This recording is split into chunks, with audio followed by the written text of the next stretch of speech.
Jumping World Cup. Longines' passion for the equestrian world dates back to 1869. Today, the brand is involved in the most important equestrian events around the world. On this occasion, the brand is privileged to present the official watch of the event, a model from the Longines Master Collection. Both boldly feminine and technically sophisticated, this model for women achieves the perfect balance between classic elegance and high performance, and will delight those wishing to pursue both fine watchmaking and timeless style. Longines se engurgullece. Well, hello and welcome here to Puebla. We are getting ready for the first kind of big feature competition of the week. We're all looking ahead, of course, to the Longines FEI Jumping World Cup. That takes place here on Saturday, but the riders have got to get themselves qualified for that, and that's what today's all about, really. Some good horses coming forward, actually, and a good mixture in the field. We've got some young ones in there. Some of the horses that we see, on the world stage at venues like Spruce Meadows. I'm Adam Cromarty. Great to have you along with me. If you're watching on YouTube or the FEI Facebook page, then don't forget you'll be able to get involved with the conversation. If you've got any questions you want to ask, then you can drop them in the comments box below. Same applies whether you're watching on YouTube or Facebook. I'll be keeping an eye on both. And if you want to have a look at any of the start lists or keep up to date with the live scoring, you can just look for longinetiming.com. You'll be able to find the event and the class on there. And if you have, then what you see on screen is what you'll find there as well. These are the runners and riders that we will see here. In this one, Nicolas Pizarro is going to be in there. That's a relatively new horse on his string. Patricio Pascual and Babel, that's a horse we've seen jump all over the world. Nicola Heinross has got a good string at the moment. Bordeaux will be coming forward for him. And a few younger riders in the field as well. Sophia Meichel in there. She's about 18, 19 years of age. Francisco Pascual on the board there too. So, a real good field coming forward. About 40 in total. And it's a jump-off format here, so any tie for first place after round number 1 means we're off to a jump-off against the clock.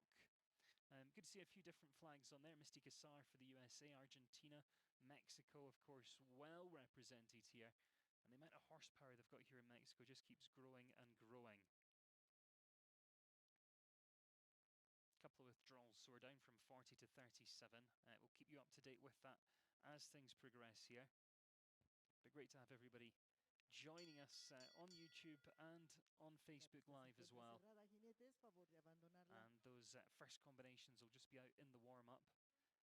Now, we were here last year for this event, and a lot's changed since then. This was a big grass field last year, and they have put so much work in to put, a world-class surface into this arena. And it's looking pretty spectacular right there, isn't it? And the warm-up isn't too far away either. They've got a short kind of little hill to go up, and it takes them from the warm-up into this main arena. And when they arrive, they're going to find this track set by Marina Azevedo, who's a level 4. She's the only female level 4, so Olympic level course designer. She was here last year. Good to see her make her return. And in this first round, there's going to be 13 efforts. It's been measured, though, at 390 meters, and that means time allowed set at 67 seconds. So 67 seconds will be that time allowed here in the first round. Best of luck to all our athletes. As I say, final preparations being made, and then we'll see that first combination come forward in just a sec.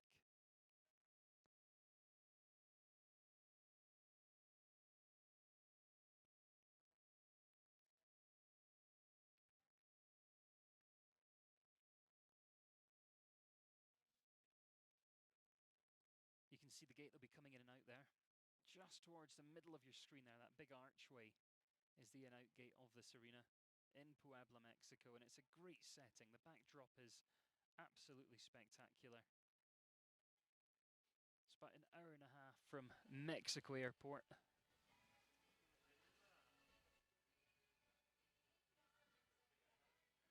It really is a spectacular backdrop.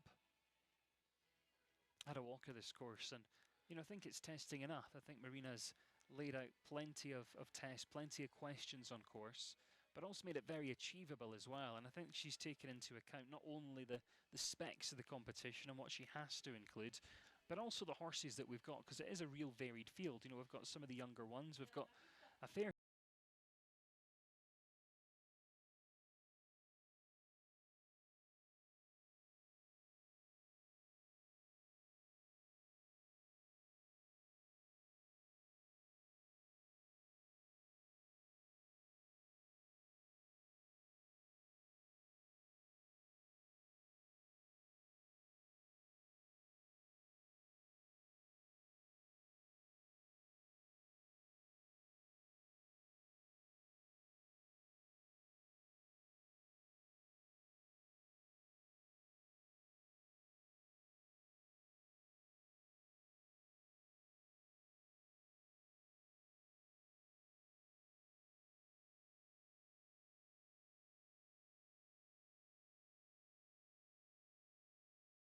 or if you're watching on YouTube, make sure you get involved with that conversation.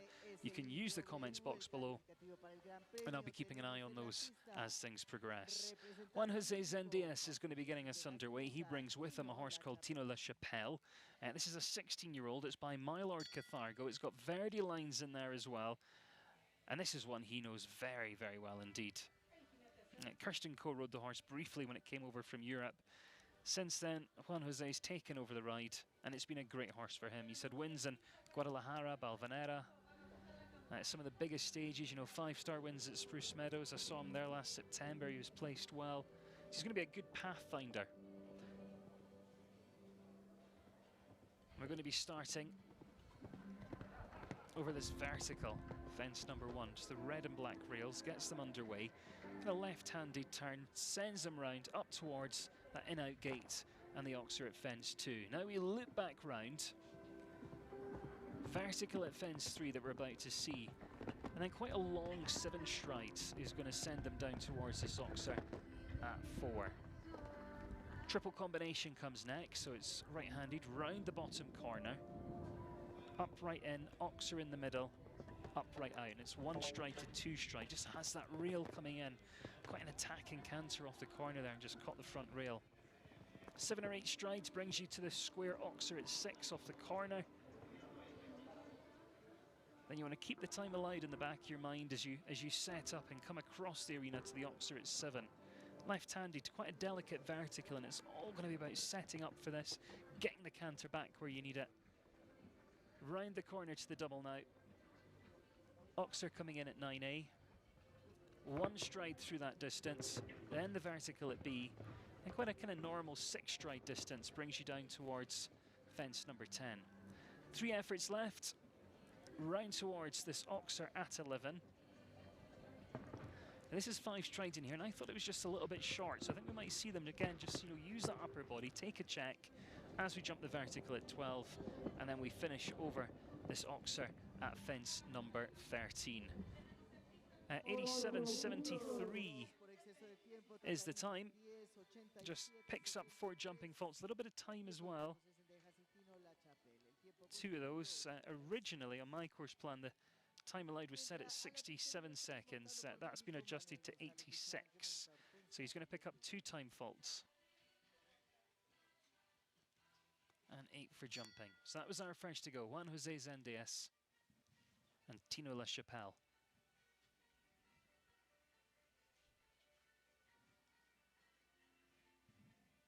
Fabian Sahanis comes next. Creflo d'Estays, 11-year-old gelding this one. Got some good lines, including Babalo du Roe with this horse. Fabian was part of the team that represented Argentina at the Tokyo Olympic Games. And although this horse is an 11-year-old, it's actually quite low mileage. Fabian's done some good work with the horse, though. He's starting to move him up the levels a little bit. And in Monterey, towards the end of last year, he had some good clears at 2-star level. Now, the technicality that we see out there, it really is a 4-star course. It's what you'd expect. Height of the fence is a little bit bigger. But Fabian's certainly got that, you know, talent and experience just to get everything that he needs out of this course.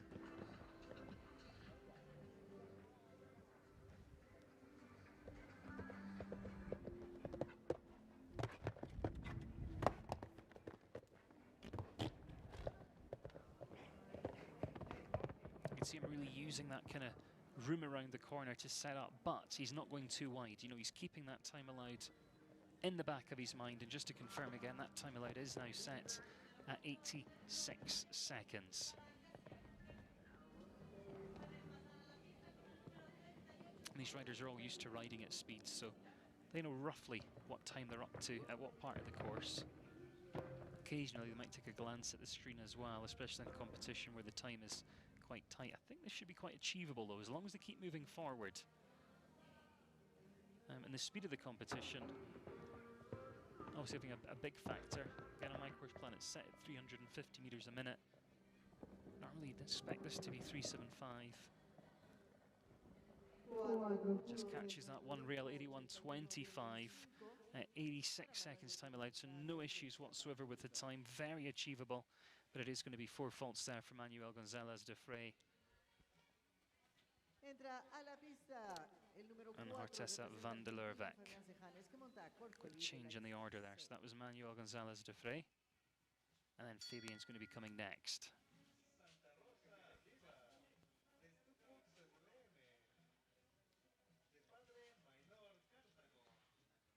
Again, if you have just joined us on Facebook Live or YouTube, feel free to get involved with the conversation.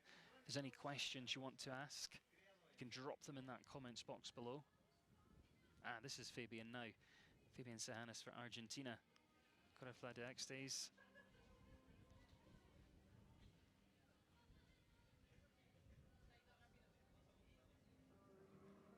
Again, this is a combination who went to the Tokyo Olympics.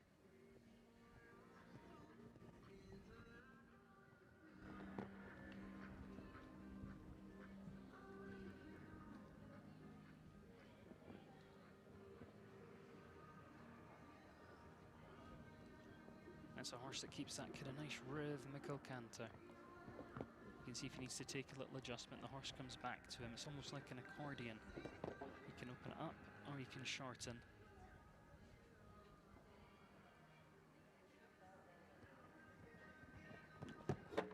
Oh, that was lucky there. You could hear him rub that rail and it hung on in there. I think he's used his luck up now.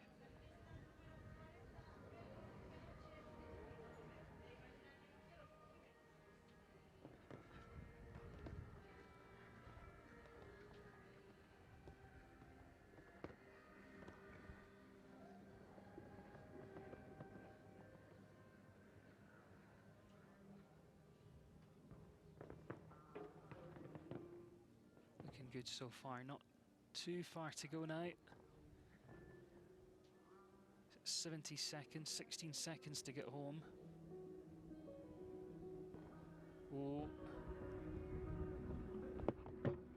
Just caught up with him, didn't he? You could see him rubbing in, and he just ran out of room down that related distance. As I mentioned a little bit earlier, you know, when we looked at the course for the first time, it's 5 strides down there, but when I walked, it was a little bit short. So I think you want to keep that in the back of your mind as you come off the corner, and you need to think about that as you land there as well. And just ticks over the time. So 4 jumping, 1 time fault. Total of 5 there for Fabian.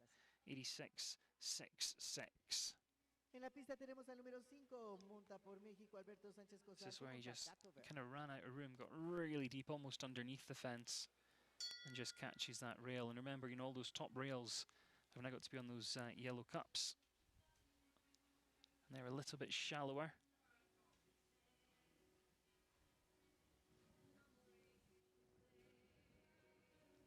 Lots of people joining us though on Facebook Live. Who have we got? Heather Piat Fisher's on there. Jackie D, good to have you with us. Samantha Doyle's on there. Pat's Hassett as well.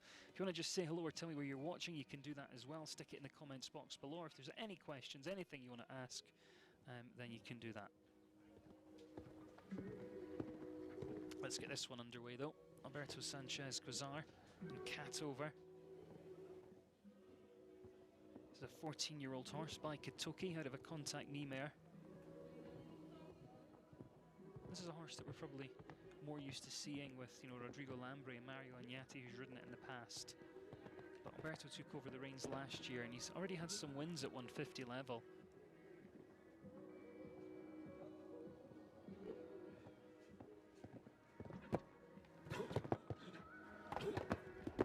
And this is an event that kind of runs over the 2 weeks, obviously 2 separate events, but last week there was a 2-star on here. Alberto was jumping this horse, and another one that he's quite well known with, Union du Lanatria, and had some good results with both actually. But this was an exciting addition to his string when he took over the reins. And assuming we get a jump off, this horse is probably a little bit of a slower mover, but in a big arena like this, he can, you know, take strides out wherever he needs to.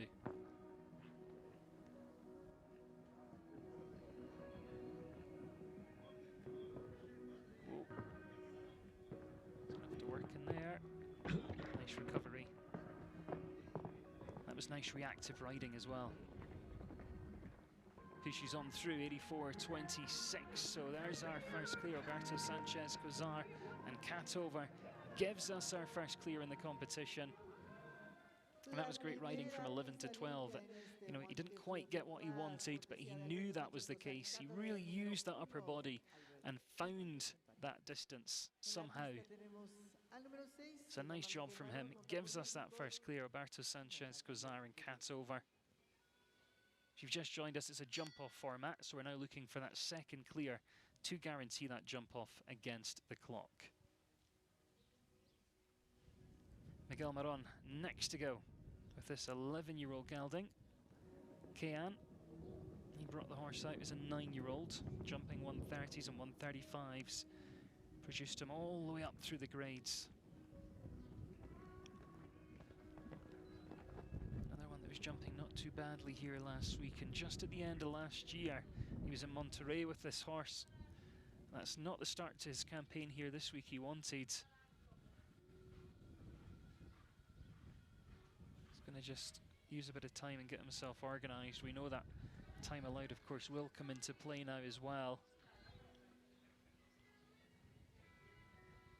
I'm sure we'll see that again in the replay, but you know, it's quite a kind of simple line. It is going past the gate. You wouldn't expect that to affect the horses at this level.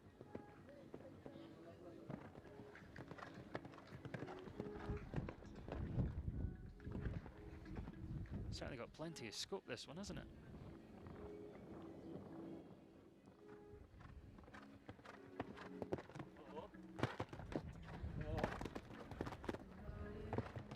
Quick across the ground.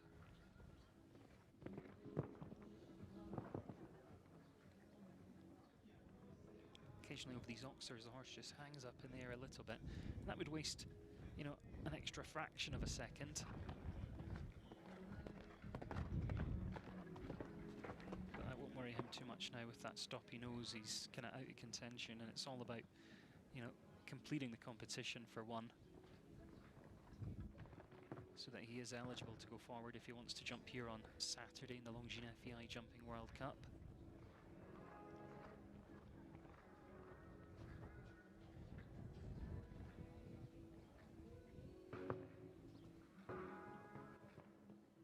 Kind of used to those time faults. You know, it used to be 1 for 4. Last year it changed to 1 for 1. We're kind of used to that now, but you can see it's got a bucket load of faults. 31 in total, 108.45 there. And most of that coming from the clock.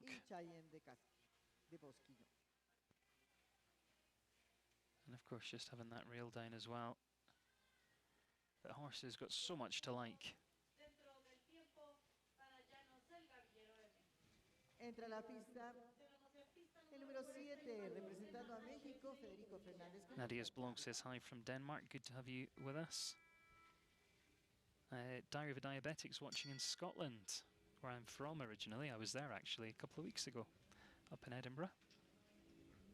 But great to have you all watching from around the world. Melissa's watching in Texas. Becca's from Ethiopia. Pat's in West Clare Island. Judy in Washington. Again, if you have just joined us, feel free to hit the share button. Let all your friends know they can enjoy this as well. Share it to any equestrian groups that you're a member of. And get involved with the conversation. Let me know where you're watching from. Any questions, let me know. And we'll get Federico Fernandez underway. A long-time companion of his called Davidoff. This is a man who's done it all. You know, 3 Olympics, 6 World Equestrian Games, 3 Pan American Games. It's a horse he's taken all over the world with him. And I would imagine this will be one to watch in the World Cup here on Saturday. Had some good finishes at Spruce Meadows last September.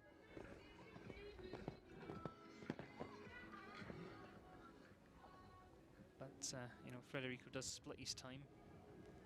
You see him over in Europe quite a bit.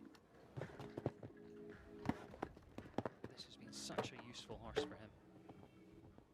It's by a stallion called Olympic Fire. It's 14 years of age now, but you know, it sort of jumps like a youngster. Really enjoys the job.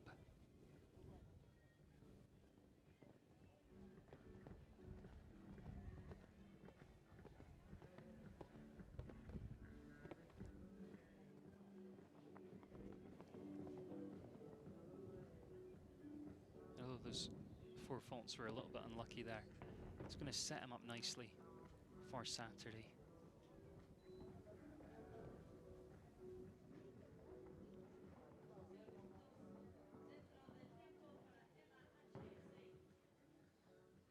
You can see that adjustability down that distance as well.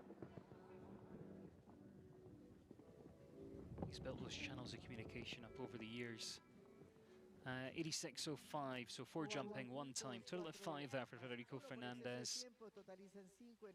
Pops him into 3rd place at the moment, just the 1 clear. That came from Alberto Sanchez Cozar.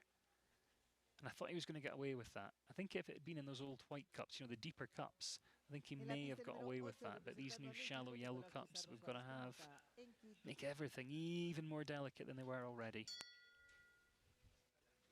Melanie Bartley's watching on Facebook Live, says her heritage is Scottish. A lot of people over here say that as well, don't they? You know, they've got heritage from over there. I hope you go over and visit. I was up at Glencoe when I was there, one of my favourite places to visit in Scotland. Melanie's now watching in London, so perhaps you do actually, because you're not that far away. I thought you were based over in North America. How high in feet is the highest jump on course? I have no idea, because I work in meters. This is a question from Linda G's watching on YouTube. It's 1.50 meters.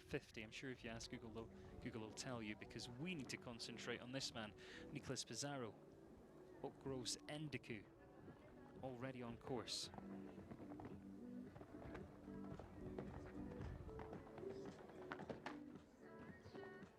Nico's had so many nice horses over the years. And a real good human being as well. The first part of the triple combination coming down. Won the 2-star Grand Prix here with this horse last week. And this is again a horse, you know, we've seen travel over the world. He spent a lot of time in Europe last season. We saw him jump in the horse at Aachen. Took the horse to Nations Cup finals. So it's a real world-class type. And just to have that unlucky rail here today.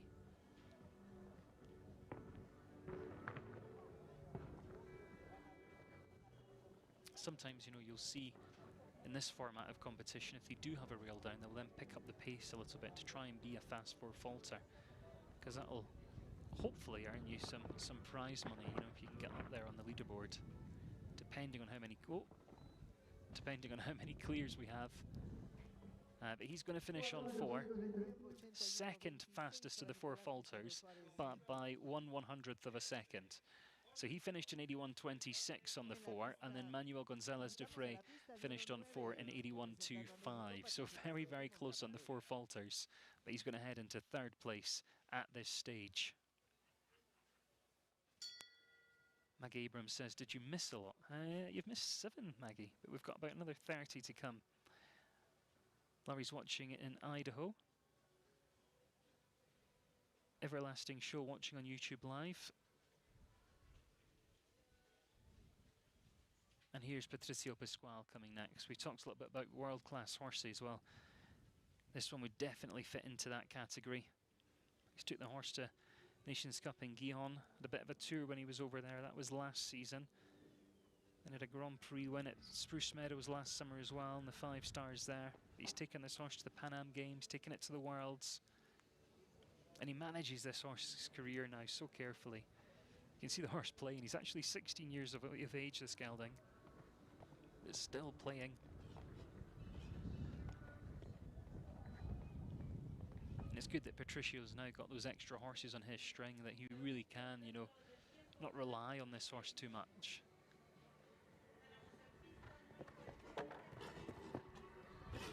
see him just resisting a little bit round the corner. So Patricio got him set up and then just sat really quiet.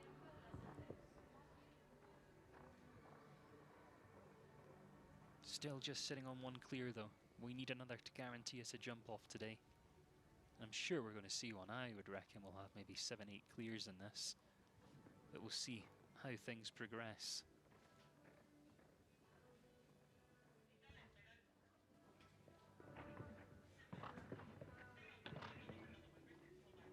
As I mentioned at the beginning, you know, it's a real variety, the field today. We do have those younger horses, or the horses that are stepping up. Then we've got horses like this one who have, you know, been everywhere and done everything.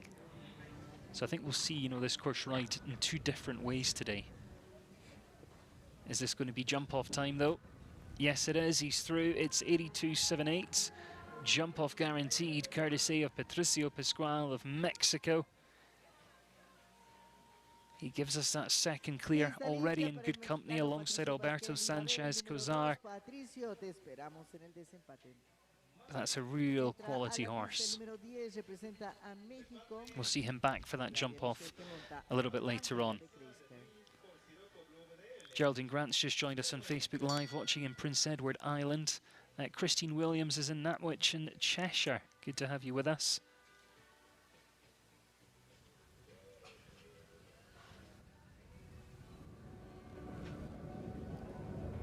And this is one of the younger riders in the field, actually. 23-year-old Claudia Michel next. 13-year-old mare she brings with her, called Angela.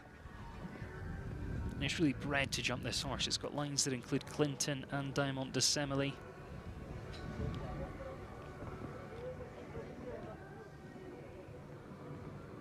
Claudia's got about 3 horses on the circuit jumping internationally at the moment, and this is one actually that used to be ridden by the USA's Molly Hay. Claudia took over the ride last spring. Has been doing a good job. She was here last week actually, just had an unlucky rail in the Grand Prix. We've seen her jump a lot of 145s with this horse. The competition today 150, so that's like an extra hole on the jump wings. But the horses don't know that. They've not got lasers on their head, so as long as you've got that quality canter, as long as you set it up, these horses will pop over this 150 track. She's got the experience. And you can see she likes riding forward with this one, and then she just takes the checks. You know, quite a good eye. You know, she landed, got her leg on, saw she was going to be a little bit too forward, so then just sat up and got things organized. Ah, but caught that one. But she's been building up a lot of really good experience. And I think, you know, this is a rider we'll probably see on the Nations Cup teams and stuff. Just drifted right a little bit through that line. So just one, 4 faults it is, 80.72. Fastest of the 4 faulters though. So that's going to put her in a good placing at the moment, pops her into 3rd. Came in there with just, you know, a couple of strides to straighten up and just comes down on the back rail, finishes on the 4.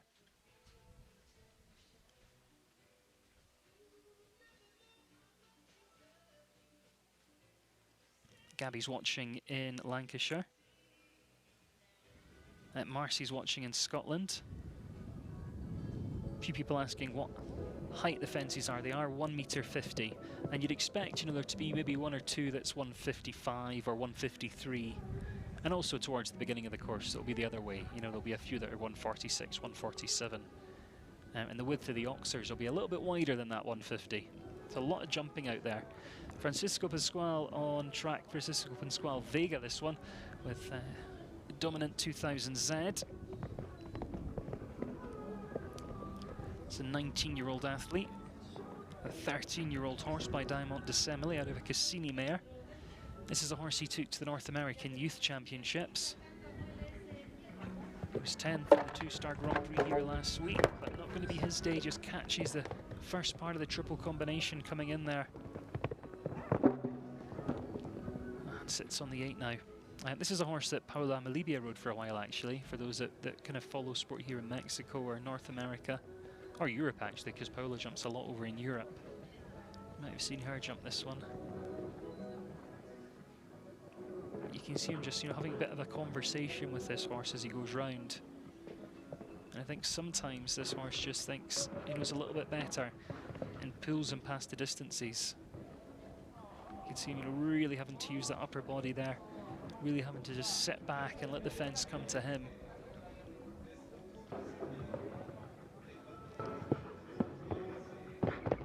He had to work hard in there. Remember, that's quite a short 5 strides through there. Yeah, just 2 down, finishes on 8, 84.24, and 8 faults. Teresa Hall says, watching in Florida and hoping to make the Ocala show. That's probably Live Oak. It's their last chance to pick up some points for World Cup qualification. It happens in March. I will be there, and I hope you will manage to make it, Teresa. Laurie asking if there's any clear rounds. Yeah, we've got 2. We've got Alberto Sanchez Cozar and Patricio Pascual, so both for Mexico. Gemma Carnell's watching in Kent. Petronet, I hope I've got your name right, watching in South Africa, as is Gail Green. She's in South Africa as well. Let's get Manuel Senderos underway now. This is Cannabisar he brings with him. This is a rider we really only see here in Mexico. I don't want to jinx him. He's normally quite consistent. As soon as I say that, he has a rail. That's typical. But, if you look at his kind of scorecard, normally it's, clear or just the odd rail here and there. The horse doesn't really like to touch them.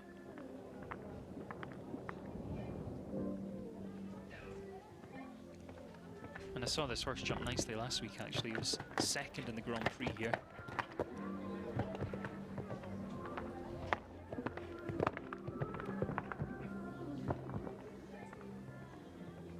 And although these riders will be disappointed about having that rail, as long as they complete, then they will be qualifying for Saturday for the Longines FEI Jumping World Cup.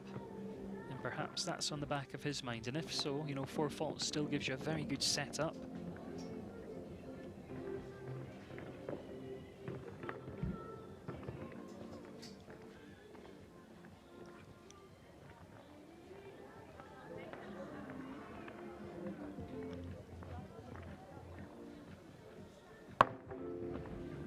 That come down at dead, I think, on 8.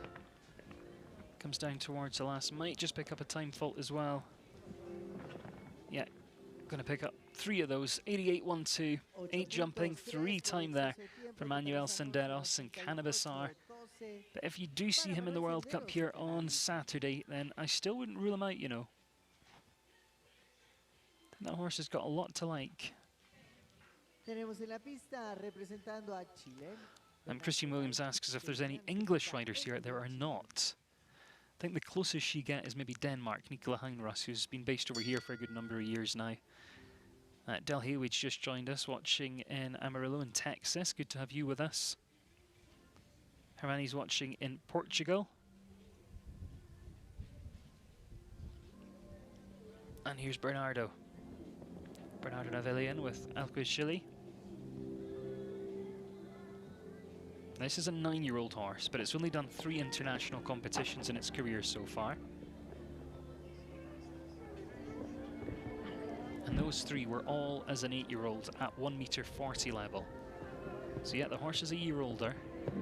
These fences are 10 centimeters bigger. And the technicalities is a touch more as well.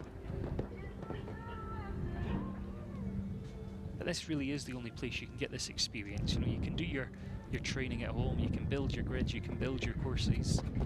To actually get out here with the atmosphere and the flowers and the decoration, the arena boards. It's the only place you can build up this ring time, the mileage that you need. And the horse is looking pretty unfazed. I know he had a bit of the triple combination down there, but other than that,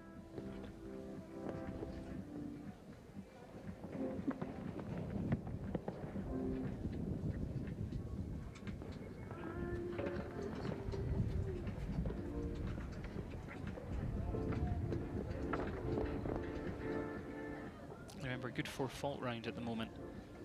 It's going to put you in the kind of top 6. 26 left to come though in this one, so a long way to go. But he is going to finish on just the 4, 84.6 for 4 faults into 6th place for now there for Bernardo and El Chile.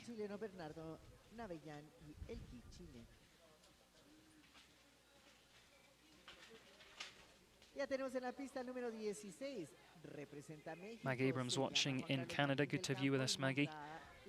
Again, if you have just joined us and you are watching on Facebook Live or YouTube, feel free to get in touch, to get involved. Let us know where you're watching from. Any questions about the competition, you can pop them in the comments box below as well. We'll be keeping an eye on those as things go forward. Grace Horsey's just joined us on Facebook Live watching from Ireland.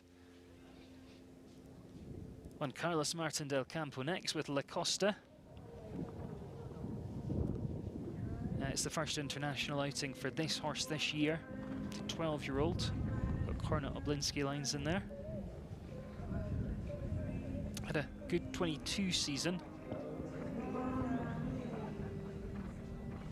And I have to say, and again, I don't want to jinx this one, but he is mostly clear. You know, he's had the odd rail here and there. The horse normally quite unfazed. Got good rideability, good adjustability.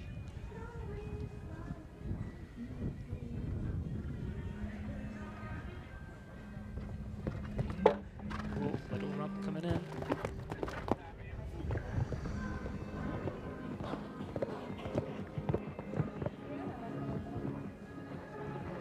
You can see he's got a bit of a red ribbon on his tail, so obviously doesn't like other horses coming too close to him in the warm-up. So if you're in the warm-up, you want to ride into the back. He's also got that strap as well, which goes underneath the horse's tail and attaches onto the back of the saddle, and that's normally something you see at Pony Club, and it stops the saddle slipping forward.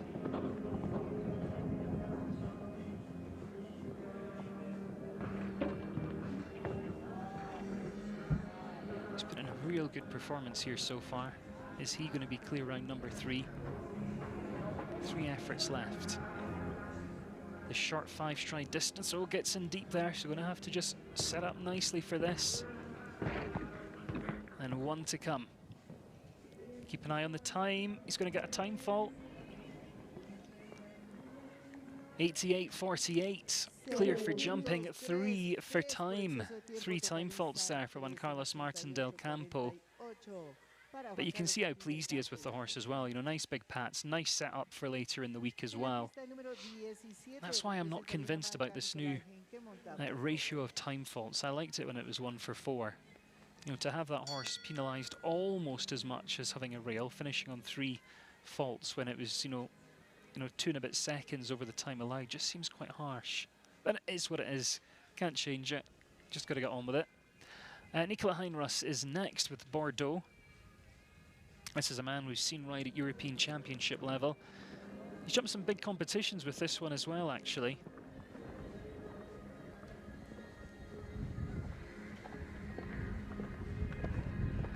It's a nice 11-year-old gelding by Centinel, out of a Contefino mare.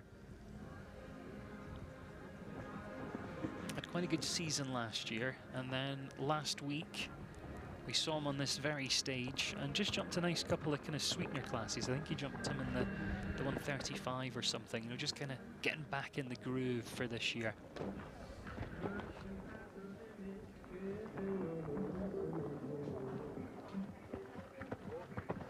Nicola Heinruss is a rider we've seen jump a lot here in Mexico, and then went off and worked at Spruce Meadows, did a good job with those horses, and I believe he's now back in Mexico.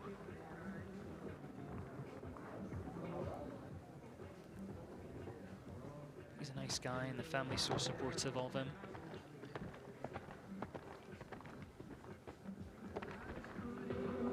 And so far, just making it look quite smooth and just navigating around. You can see him just making those tiny little corrections around the corner, setting up. Whoa.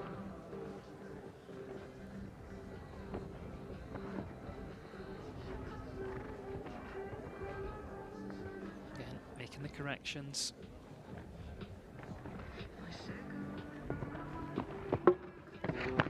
Rub. I think it stayed though. Jumps the last. Ah, and just over.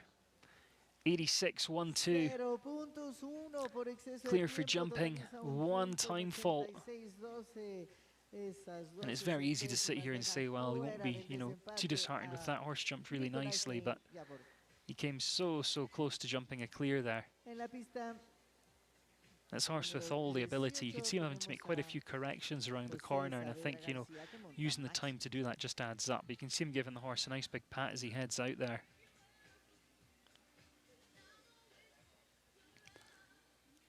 Lexi Luker's watching in sunny SoCal. We've got Jennifer as well watching in Connecticut. Grace says, how many horses left? We've got about 23 left to come. None from Ireland this year. She's asking that as well. Rita says hello from Sweden. Janice is watching in Ottawa. I think it's Ottawa. Something like that. Anyway. Jose Severa Garcia on track now with Maximus. Another one of the U25 riders here. 13-year-old horse. Another one by Sentinel, actually. 2 in a row. Last time out for this partnership was at San Miguel, where he won the 2-star Grand Prix. That was back in October last year. So first outing for 2023. Horse is 13 years of age. Had quite a good foundation, this horse. He started over in Europe. Jumped the FEI Young Horse division over there.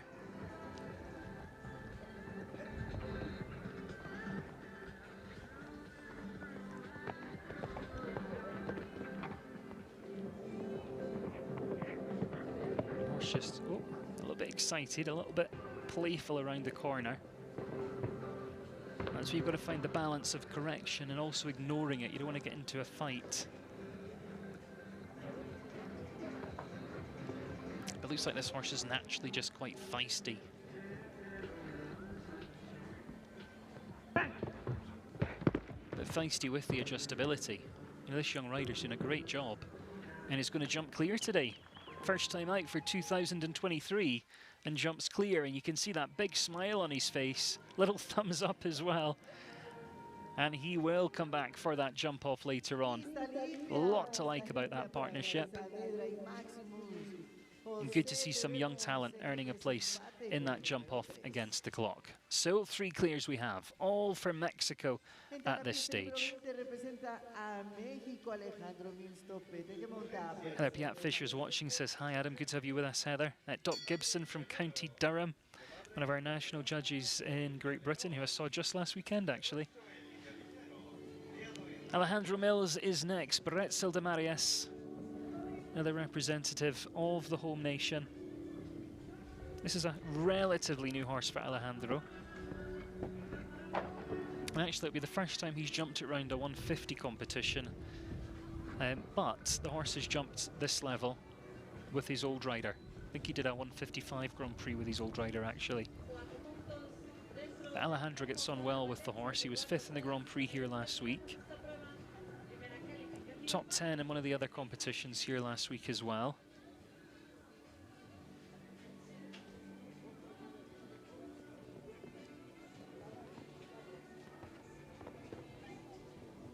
Good effort through the triple.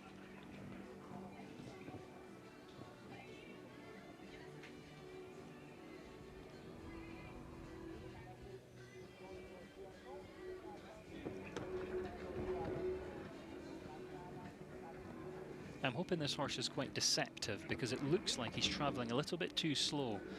But sometimes with these kind of bigger horses, they do kind of eat up the ground and it looks like they're going slow. But actually that stride length's enough to keep them within that time allowed. But it's not as important now because he just had a rail. But 4 faults are still, 6th place, down to 12th on our leaderboard. Number 12 cash prizes in any FEI competition. And he is going to be fine on time. If he stops pulling. Yeah, 85.16, no issues with the time, and it was quite deceptive because in places, he took quite an economic route, but in places it looked like they were going really slowly, but I think the horse has got big long legs and it just covers the ground. Anyway, he's going to finish in 10th place for now, 85.16 for Alejandro Mills into 10th.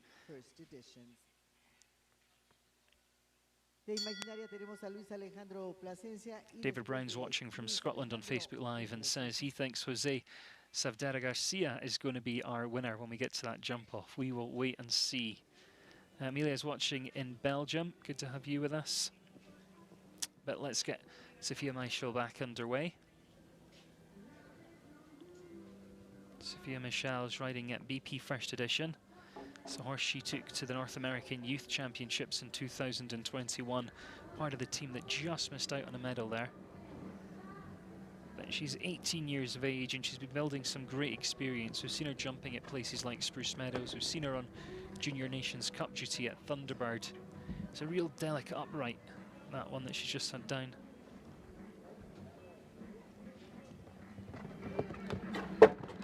She's came a little bit flat off the corner. She didn't get up in the air over that first part. Quite an experienced horse, this one actually. It's an 11-year-old. It's by Verdi, and it's an old ride of Alberto Sanchez Gozar. You can see Sophia's face is just so focused. And then the horse is just kind of pulling her past that distance a little bit, coming down to the plank. So you're really having to sit up around the corner and take a check.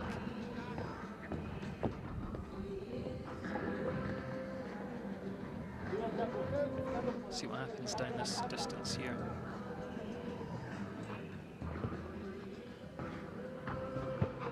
It does come back to her. It at least looks a little bit strong. 16 is going to be the total, 81.94 and 16 there for Sophia Michel and BP First Editions. She knows the horse really well. As I mentioned, you know, they have been building some great experience. I think perhaps in places she could just get her upper body back a little bit faster. But such a great young talent there. Luis Alejandro Plasencia coming forward next, with the 9-year-old by Vidial Zarocco Blue out of a numero uno mare. This one's called Jump Star. Now, I first saw this horse with Great Britain's Matt Sampson a couple of years ago. Luis took over the ride last summer at Spruce Meadows, got on really well, and during his campaign there, had a win at 5-star level and just missed out on another, finishing second. So it was a real exciting addition to his string.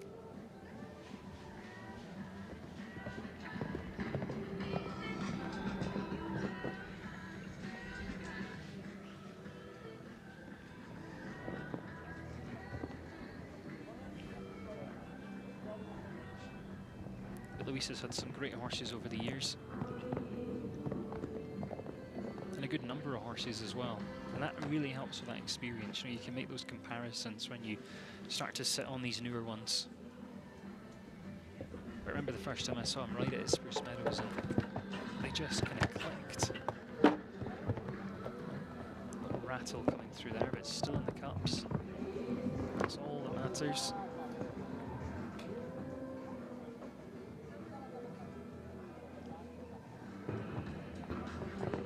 Sticky off the ground.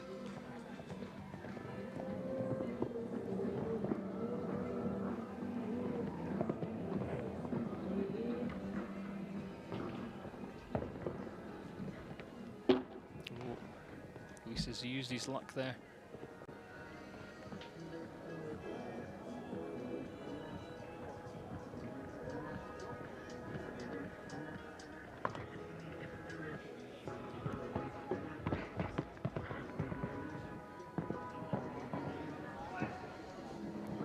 Jumps the last, and he's clear, 82.28.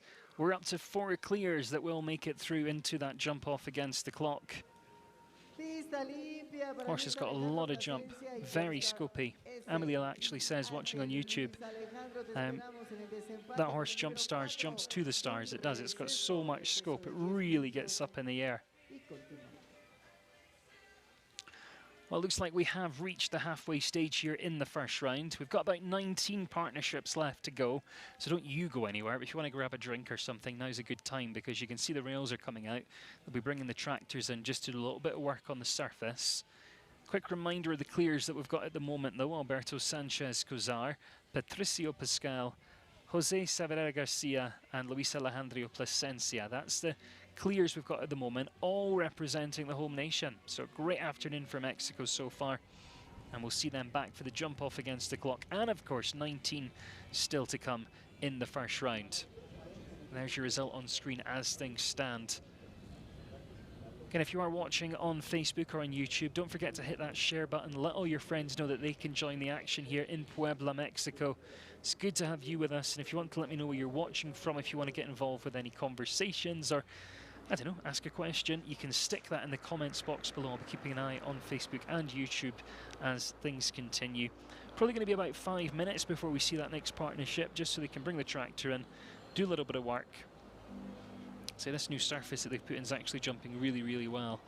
But the attention to detail here is just incredible, and I think they want to make sure, you know, that the surface is just as good for the second half as it was for the first half. So that's why they take these little breaks, you know, just to organise things down there, run the tractors round, and then we'll see the next combination coming forward. But plenty of talent still to see here in round one. A very exciting jump off to come. And then, of course, we've got the Longines FEI Jumping World Cup to look forward to here on Saturday. Don't forget, you can only watch that on FEI TV. Plus, of course, on television, there'll be highlights on CBS in North America. I know Eurosport have it over in Europe, and there's loads of other channels that carry it as well. So look out for your local listings on that.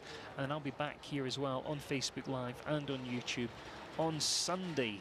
And if you want to find out where the live results are, or look at the timetable of competitions or any of that good stuff, start list, live results, course plans, they're all on there. Head to longinetiming.com. If it asks you if you want skiing or show jumping, I can tell you want show jumping. I think you'd have worked that out though. And then I think there's about 3 live events this weekend that they're doing, so you have to just find Puebla, click on that, and then you can go through and you can find everything that you'd want and probably more. So that's all available. Just head to longinetiming.com. Janice is asking what events are coming up. Well, when it comes to World Cup, we've got one qualifying event left. Of course, the World Cup here on Saturday. Then we take a short pause and then we head to Live Oak in Ocala, Florida. And that, I'm just looking at my diary, is towards the end of March. It starts on the 16th. With the World Cup on the Sunday, I believe, at that one, so on the 19th, so that's in March. Then, of course, we take a short pause before we head to World Cup finals, which are in the USA this year. They're going to be in Omaha, Nebraska. I did them the last time they were there, and it's just such a great city to have them in, because the whole town comes out to watch it, and there's an electric atmosphere, no matter whether it's, you know, the opening competition or whether it's the actual final round. So I'm excited to be going back there for World Cup finals in April. If you haven't booked your tickets yet and you fancy coming to join us, make sure you do that. Omaha, Nebraska in April for the Longines FEI Jumping World Cup finals. You'll also see the finals for dressage and vaulting there at that same event. So plenty to enjoy at that one.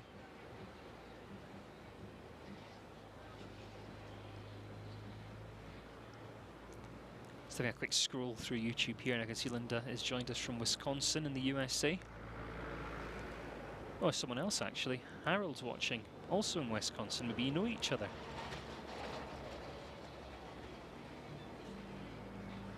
JB is watching, says bonjour, which is all the French I know. I managed to translate that to hello. He's watching in France. Good to have you with us, JB.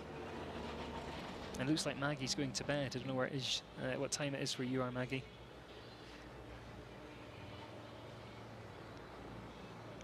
Equestrian Life's watching. I don't know if she's watching in Brazil or maybe just mentioning someone's from Brazil, because she's put Brazil on the Brazilian flag.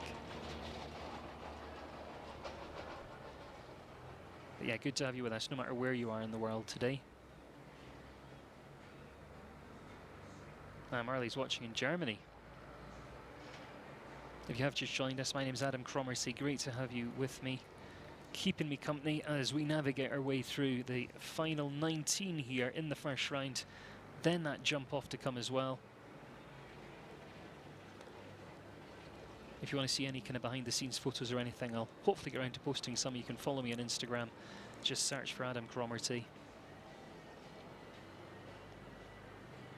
Lexi's watching in Wellington, Florida. Reagan in Pennsylvania.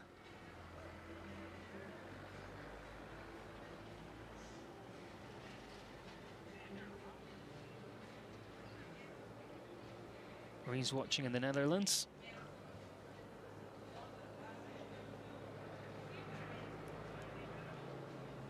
Sri's watching in Colombo in Sri Lanka. I think you may be the furthest away. Dell's asking what the temperature is there. Well, funny you should say that, Dell, because I was expecting to get a bit of a tan when I was here.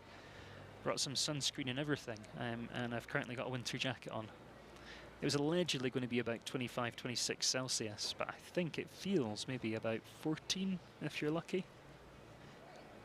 But hopefully it's going to get warmer as the days go on.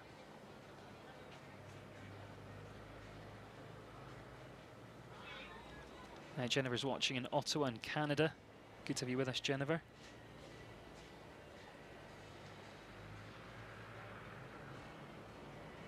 Marley's saying, do I ride as well? Not as much as I'd like to, Marley, because I'm always travelling these days. But yeah, I've ridden since I was 3 and then became a coach. And I'm an FEI judge as well.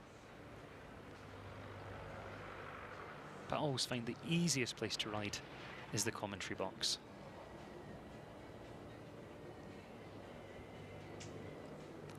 Well, it looks like the rails have gone back in out there, so final preparations underway.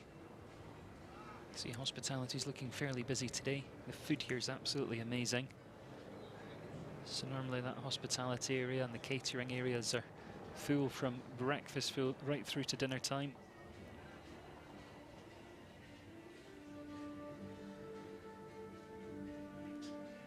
Catty Cat says, hello there, I'm from Russia. Good to have you with us.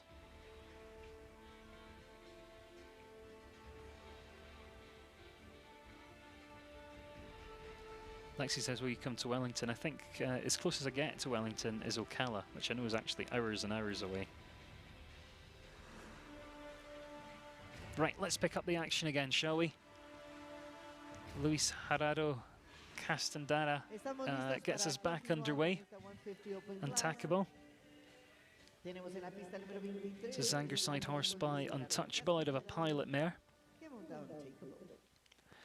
Had some good wins and good placings during their time together. He's had the horse, I think, for about 2 years now. And I saw him jump this horse here last week. Just had a couple of rails here and there. Oh. And of course, the riders in this half have had a real good opportunity to watch how the course rides, because you always get that opportunity to walk the course as many times as you want within that time. But it's always nice to watch a few as well and just see if the lines ride as they walk.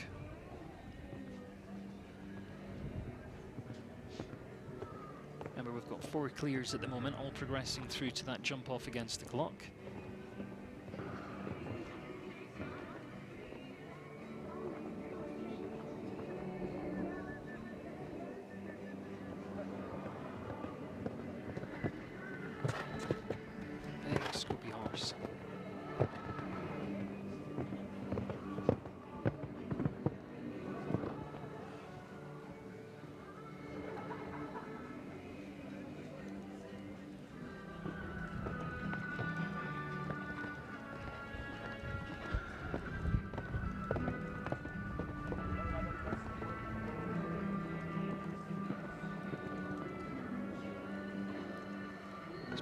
Job round here. Looked a bit feisty when he first came in, didn't he? But he's managed to kind of settle things down.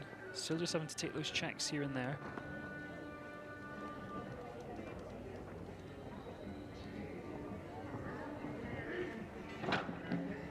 Ah, late rail on course.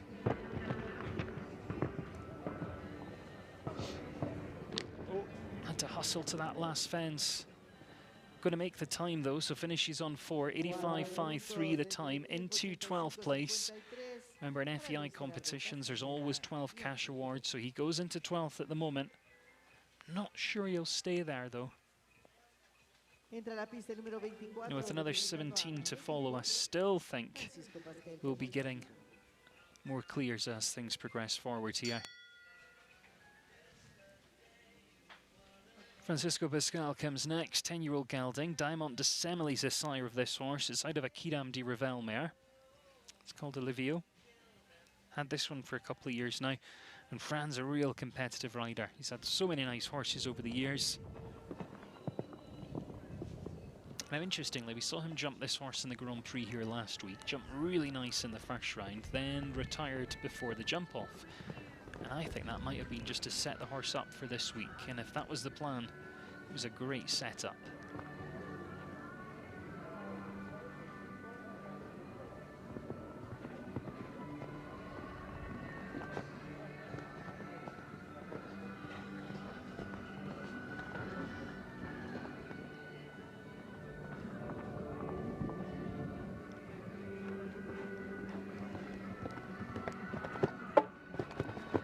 That.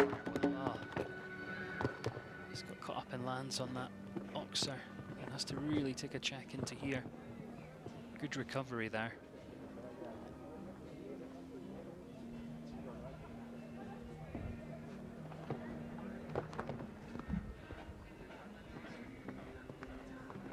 But I would imagine this is one of the combinations we will see in the World Cup here on Saturday.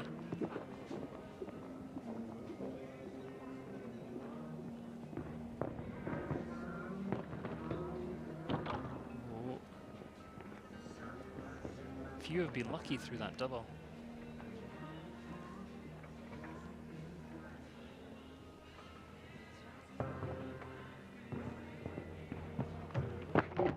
Catches that vertical. Oh. He tips his hat, I think. He's going to retire. Save that one for another day. Francisco Pascual there with Alivio. You can see as he came down there, he just didn't quite have the distance he wanted, and rather than kind of push that horse through and just see what happens, he circled away. He's a horseman as well as an athlete, and I know he thinks a lot of this horse. Just not their day. En la pista número 25, representando a México, tenemos a Carlos Rodolfo Molina, que monta Yavantus C.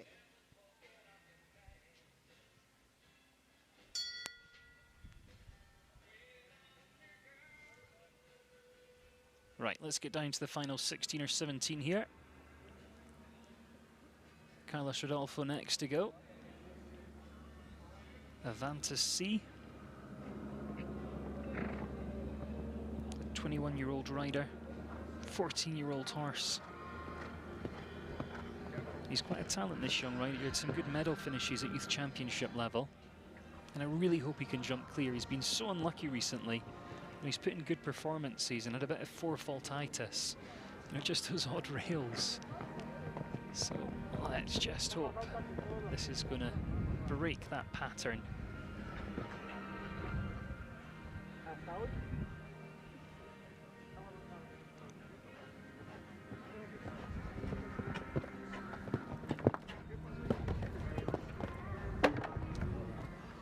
She's just quite long.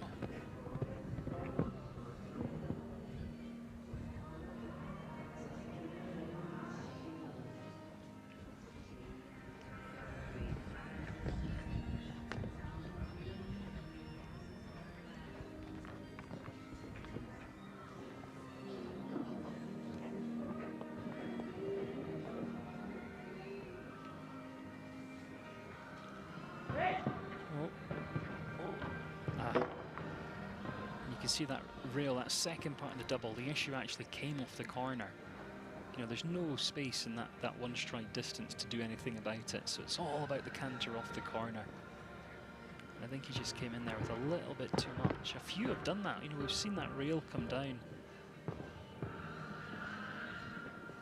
But it is going to be 4 jumping and 1 time fault. And that seems to have been the pattern with him, recently, as I mentioned, putting in really solid rounds and then just having that one rail here and there. And I think it's all about the canter.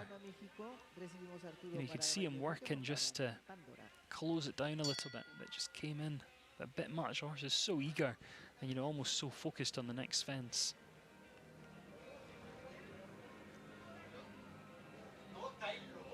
So we're going to stay on the 4 clears at the moment.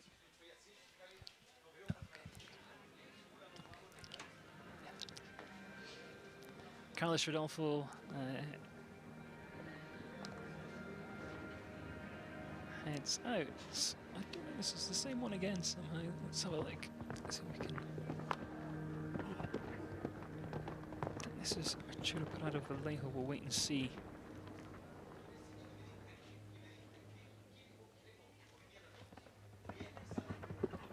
He's making a really good job through that triple combination, though.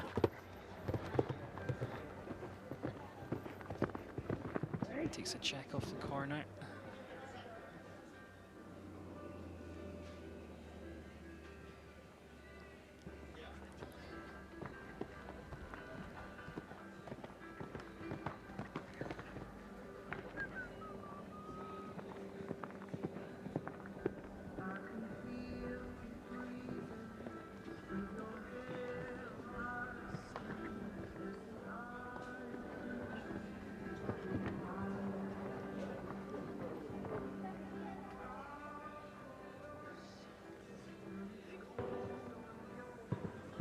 So far, so good. Just one left to come.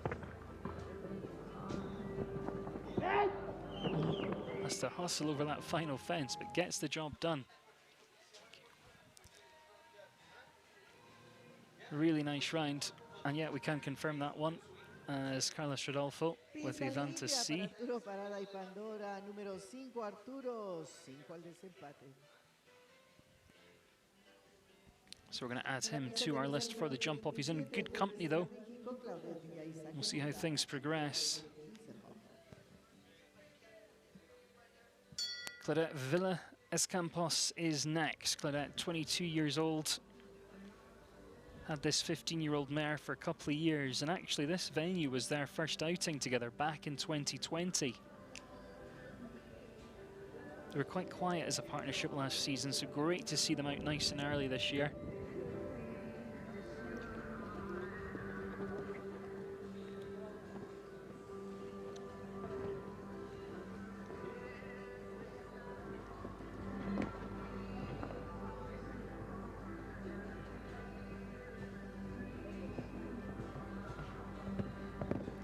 There is a lot of young talent here in Mexico. And some good horsepower coming through as well, actually. You know, I've seen their team performances grow and grow, and I think that's going to continue in that direction. Just a little bit caught up through there. And she's going to just have to settle the horse off that corner.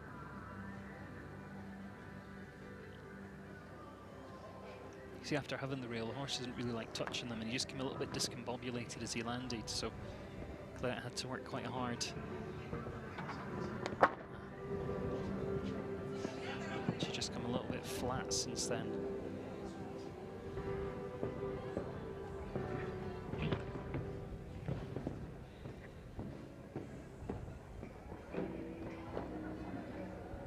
You could see Claudette, you know, feeling that Canterbury wasn't just quite all in the back end with the front end nice and light, so she took a check, she used her upper body, but again just flattened a little bit coming to that vertical that came down.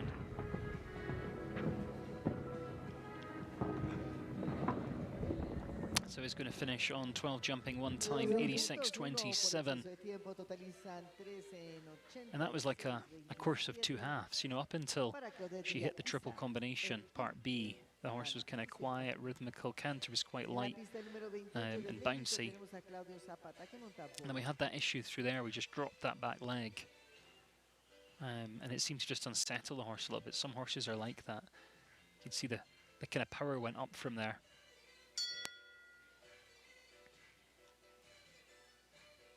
Claudio Zapata next with Bold Prince. That's where we're heading to.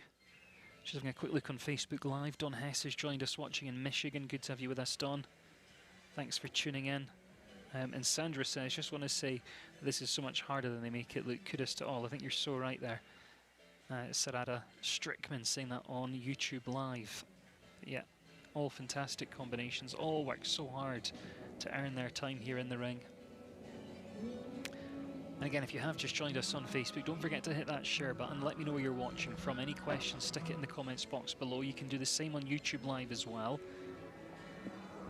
But let's now focus on Claudio. 14-year-old gelding, this one. It's by Cornet Prince.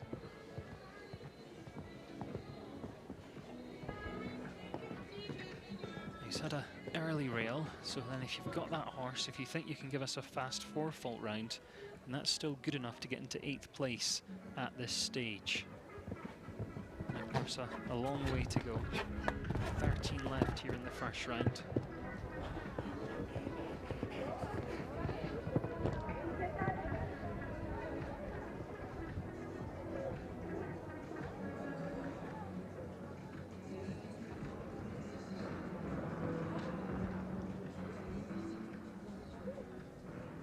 There's certainly nothing drastic. Doing so much right out there.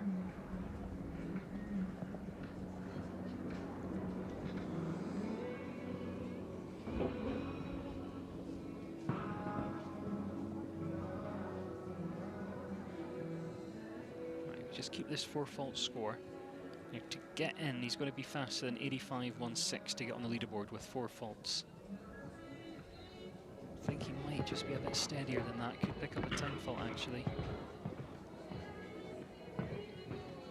Yeah, time faults. Oh, and the last comes down as well. So 8 jumping, 4 for time, 89.52. It's 12 in total there. Finishes on 12 here in the first round. And that means we stay on 5 clears at the moment. El número 29 representa a los Estados Unidos de América, Misty Casar, que monta My Lord Hornet. Right, here comes Misty Casar for the United States of America. Having a bit of a conversation, it looks like, with My Lord Cornet. This is an experienced partnership. It's one she took to the World Cup finals in Leipzig.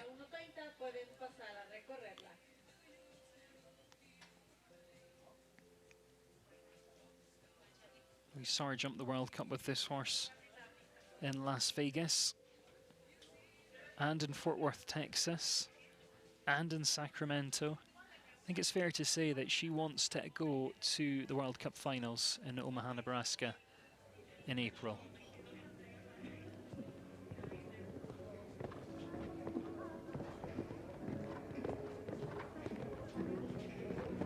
You can see this horse is wearing a liquid titanium mask.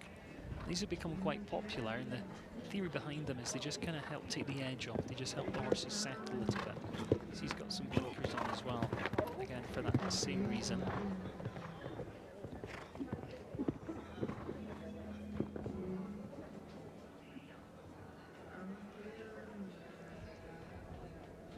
But Misty, I know we mainly see on the west coast of the USA, places like Desert Horse Park.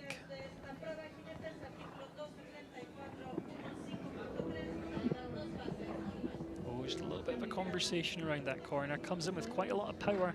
Is it going to catch up? No, it's not though. It's got to get out over this one. Then you can use this next corner to rebalance.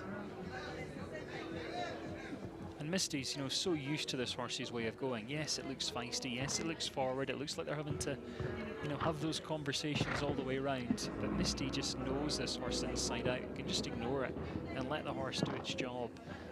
And a nice clear there, 84.60, straight through to that jump off. She really loves that horse, and they will return. Nice job there from Misty Casar of the United States of America. Brings us up to 6 now, 6 clears at this stage. Jan Bullock's tuned in from Lancashire in England. Good to have you with us, Jan.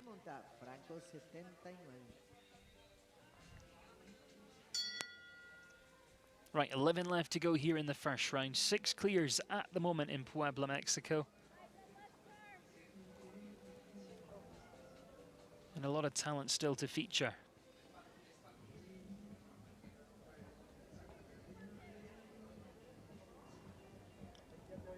Ignacio Morin for Argentina now with the 10-year-old by Firth of Lauren called Franco.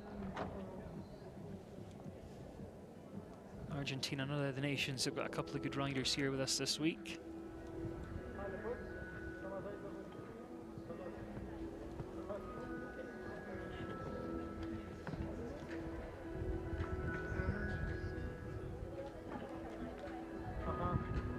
And this rider's got some nice horses out at the moment. Now, Franco's certainly one of them. We saw him in La Silla in the 5-star competitions towards the end of last year, jumping in the 155 competitions and picking up some minor prizes. Jumped well in San Miguel as well, and then Arquerella B, another of his horses that we've seen on similar duties. You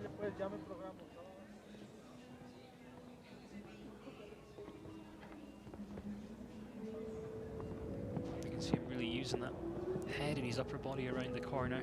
And that's a great tip for those who know watching our riders. That just catches that back bar off the oxer.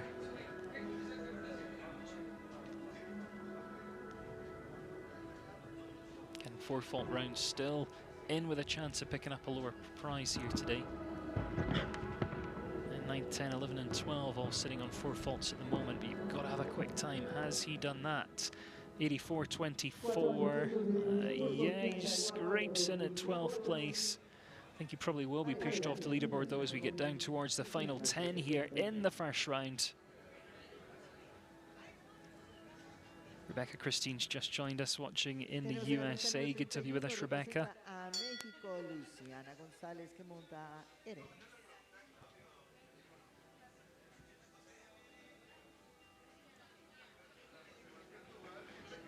Still think we might see 1 or 2 more clears as things progress.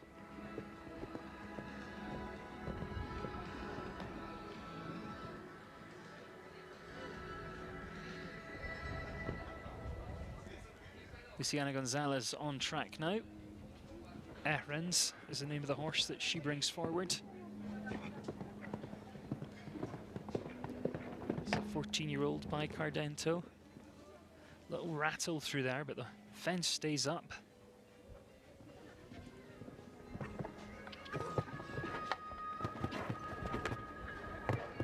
This is another of the young athletes in the competition, and a horse actually she took to the youth championships a couple of years ago on the team that just missed out on a medal there. Just had 1 or 2 rails down last week in the Grand Prix with this horse here.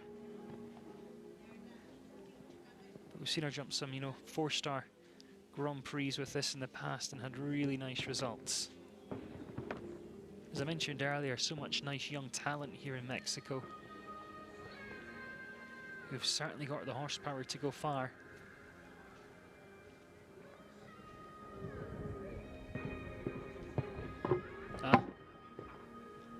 It's a real delicate fence. It's quite narrow and so light, and in those delicate yellow cups as well. That was a shame. Penultimate fence comes down, so finishes on the 4. 81.78 and 4 there for Luciana. And Ehrens goes into that 12th place position. Again, 9 left to come.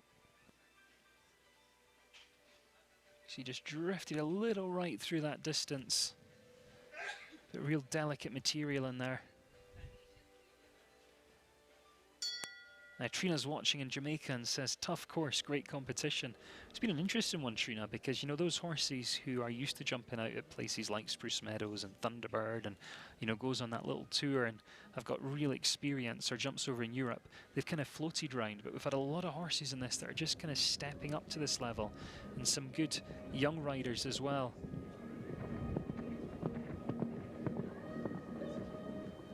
Juan Jose Zendejas and Camila next. His second ride in the competition, this one an 11-year-old mare by Cartoon 21. Juan Jose representing the home nation of Mexico, like he has at so many big competitions. Early one for him. What's he going to do now? Will he try and be the fastest four and pick up some money?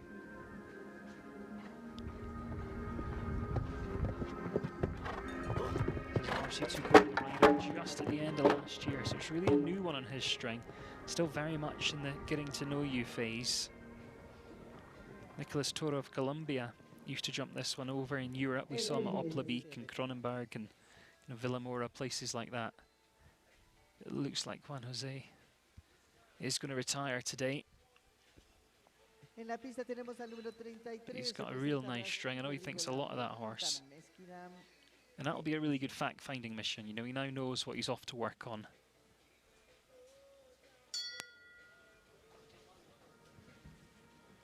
This is Rodrigo Lambry back with a 10-year-old gelding by Messenger out of a Kidam Revel mare. Mesquidam GPS. Or Mescorampecia. But again, Rodrigo, you know, one of the most experienced athletes in the competition today. He's been all over the world. He's done so much, including picking up a gold medal at the Pan American Games back in 2019. He was 7th in the Grand Prix with this horse here last week.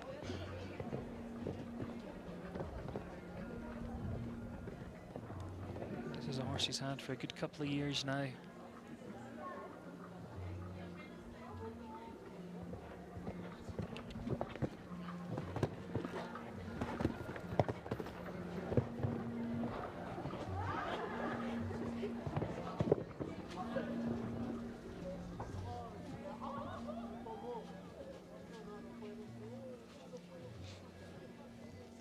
It's always great to watch Rodrigo, you know, especially with these kind of variety of horses he's got, and just seeing how he rides these different ones.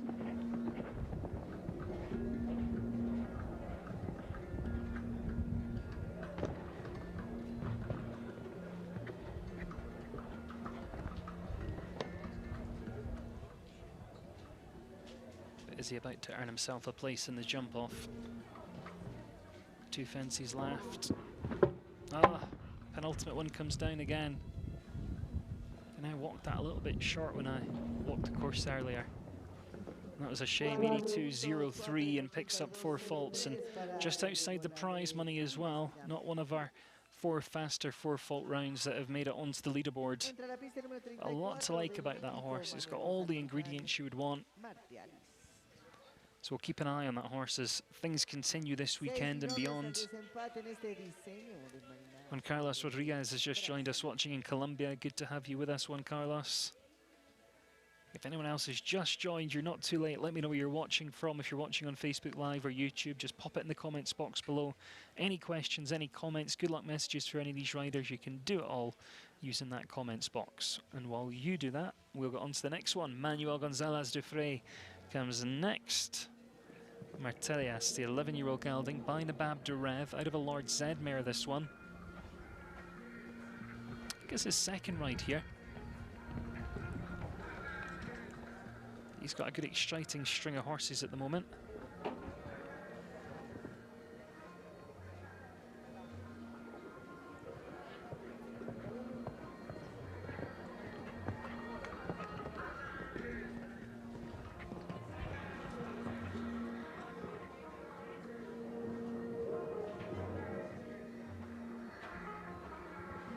About 3 or 4 jumping internationally.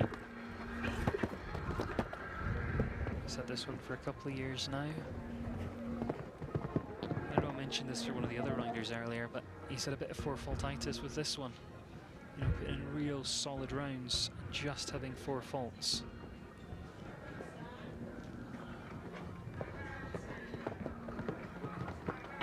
And I think every rider can relate to that. You kind of go through these spells where it doesn't matter what you do and how hard you work, you just have an unlucky reel here and there. Maybe this is going to be his day with this one.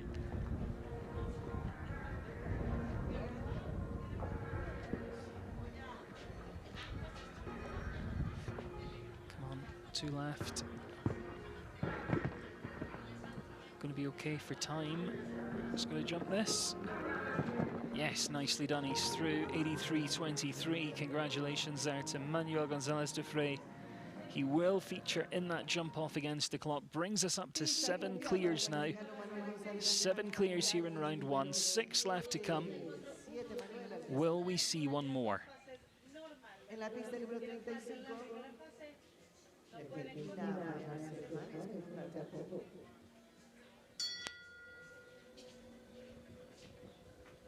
Trigger's asking on YouTube Live, are these jumps 1.30 m? They're not, they're 1.50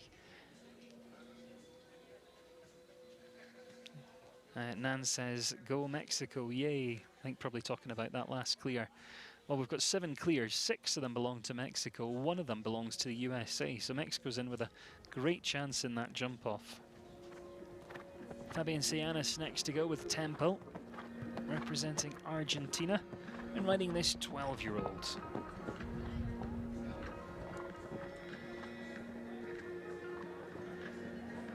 I think it's going to be an exciting jump off when we get there. Some quick horses already qualified.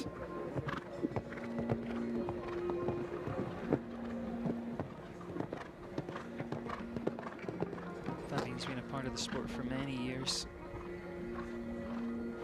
He went to the Tokyo Games with a horse called Emir.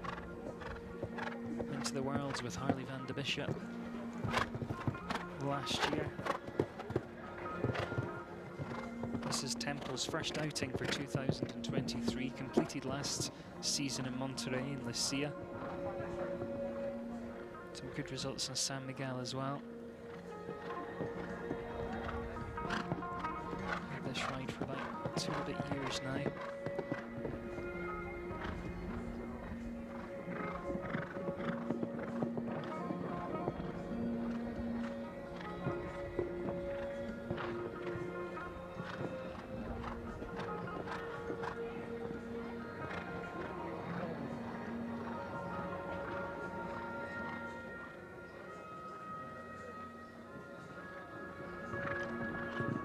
See really every single stride out there, but has that come down? It has.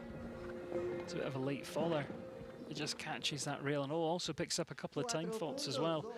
87.48. Total is 6 faults there for Fabian Seanes and Temple. It looked like he was moving forward. There was a lot of kind of adjusting having to be done though, wasn't there? You know, he really had to use those corners to rebalance. Maybe that's just where he lost a bit of time. Standing by and about to get underway is Alberto Sanchez Cozar from Mexico, Abril Hishazad. 11-year-old mare by Chaco Blue. Getting down to that final few now here in the first round of this jump-off competition.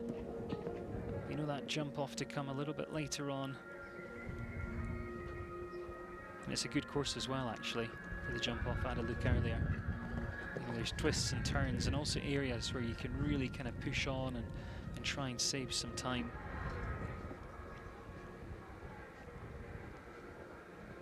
This is a nice 11-year-old mare. Had some real good results here last week. Very consistent, actually. You know, picked up 4th, picked up 9th, and then last time out last year was kind of doing the same. You know, he was 5th and 10th. So always kind of there or thereabouts. It's well put together.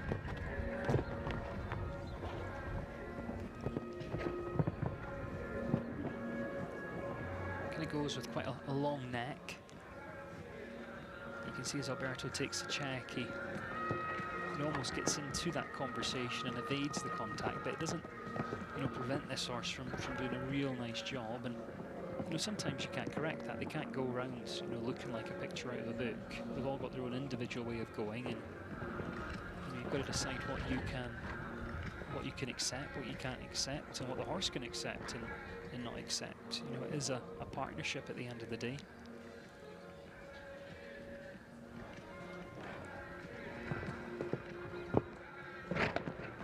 One fence to come. Okay for time, jumps the last, jumps clear. 82.40, Alberto Sanchez Cozar earns a place in that jump off with Albrahil Shazad. Brings us up to 8 clears now. 4 left to come here in the first round. En la pista número 37, representando a México, Miguel Marón, que monta Northern. Miguel Marón is next with Northern Diamond. Northern Diamond's a 13-year-old by Diamond de Revel. One of the probably most popular jumping stallions there are.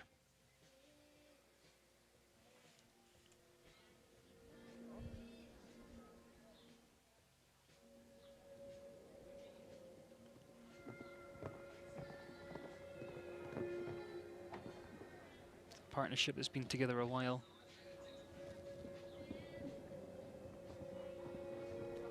It's one that Olivier Philippart's rode for quite a short time. Antonia Andersson of Sweden Jumped this horse in the young horse competitions over in Europe, and then Miguel took over the ride about 4.5, 5 years ago now.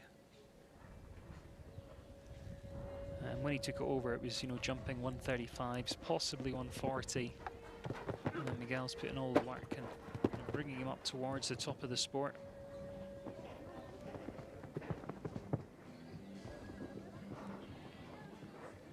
We've seen him jump some big 155, 160 Grand Prix with this horse. He jumped the World Cup here last year for 12 faults. Oh, just dropped a leg in there.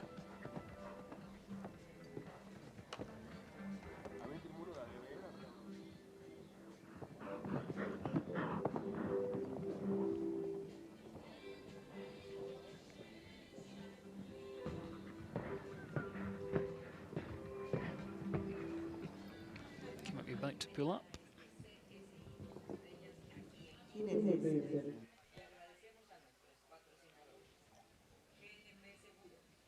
But, you know, a lot to like with that horse, and it's one we'll keep an eye on in the future. But they've only got so many jumps in them, and Miguel obviously doesn't have the feeling that he wanted in there today, and he's already completed with one as well, so decides to retire. But you can see in the ring, you know, these riders are very competitive, but already as he was heading out there, you know, his kind of teammates, his friends are already there to have that discussion about what he felt, what went on, what went wrong, what he would do differently if he could go back in, what he's going to be doing until the next time he's in the ring.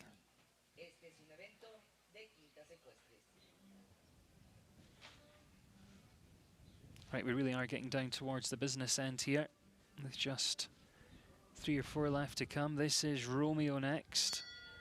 Federico Fernandez, rider we saw earlier. And now returns with this horse by Lando out of a Cheers Cassini mare. This is Romeo.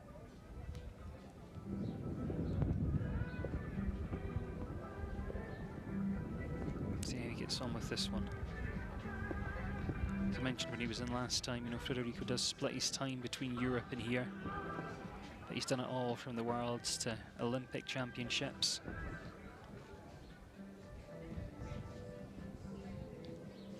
And he campaigned this horse here last week, just had 1 or 2 down in each of the competitions he jumped it in. But it's an experienced horse, this one. You know, we saw him part of the Nations Cup team that went to Spruce Meadows last September. Took this horse to the World Championships last year. So it's certainly got the experience. It's a 12-year-old now, but it's just been building and building and building.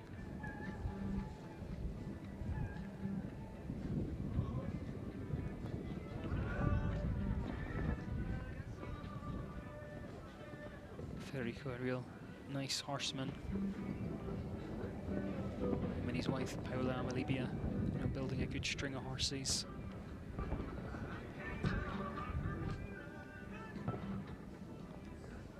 It looks really fluid so far.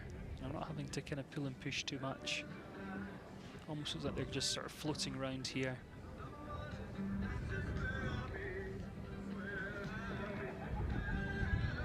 Time allowed going to be fine. He's just got to jump this last fence and he's through. Yeah, nice job there. 85.55, probably closer than he'd like to be to the time, but you know, he's on the right side, that's all that matters, and he will go through to that jump off. And remember, under these rules, they do come back in the same order as they jump clear in the first round, so they retain that drawn order, and that means he's going to have a great draw for the jump off. You know, he's going to be coming back either last or certainly towards the end, depending on what these final couple do. Here is Nico back, Nicolas Pizarro, 11-year-old mare. Atlantica du Soleil Z represents the home nation.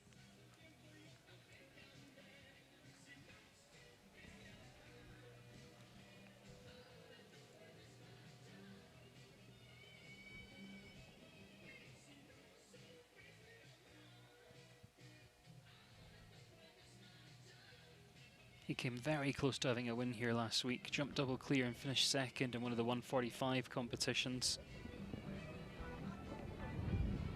And again, this has been a real consistent one for him. You know, we saw him in San Miguel for the major league tournaments towards the end of last year, and I think he was second, fourth, and fifth.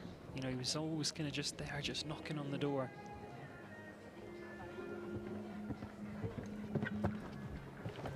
Real clean from end. Just catches it behind though.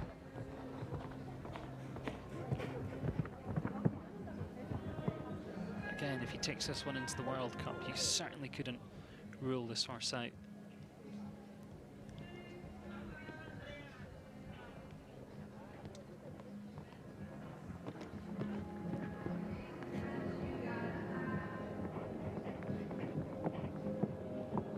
It's got plenty of power, it's got scope. It's short coupled, it's like a real modern design of a jumping horse.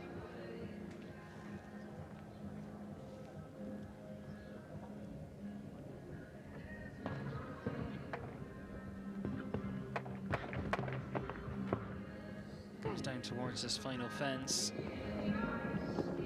and we'll just finish on the 4, 84.04 in 4 faults there for Nico and Atlantica du Soleil Z. A lot to like. They may go into 17th, but it was a real good performance. You see him coming through this triple combination, goes in clean, but then just rattles it with the back feet, and down it comes.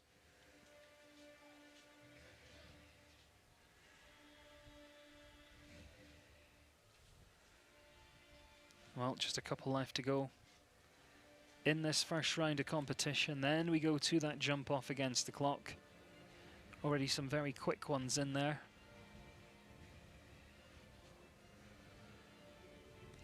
Here's Patricio Pascual coming back. He's already through actually with one.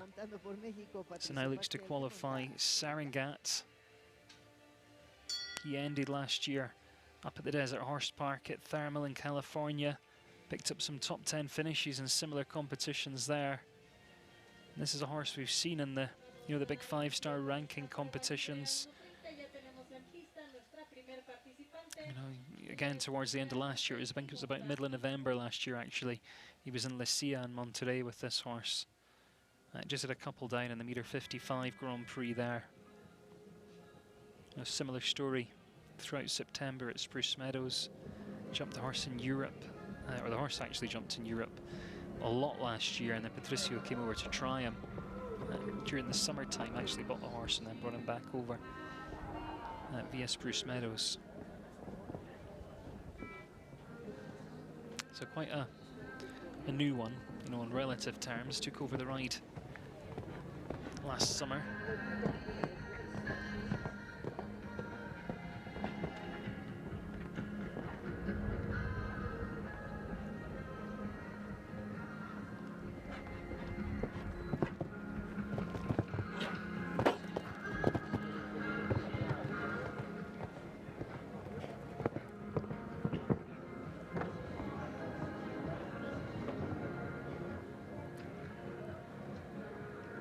So he could end up taking 2 horses through to the jump off, depending on what this one does. That would be a great afternoon in the office for him.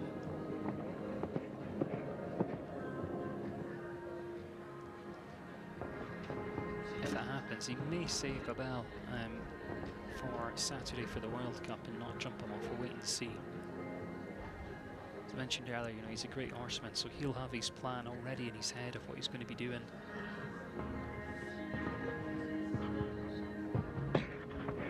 Looks like he's going to have to be making that decision because he jumps clear again. What a great day he's having, 83.37.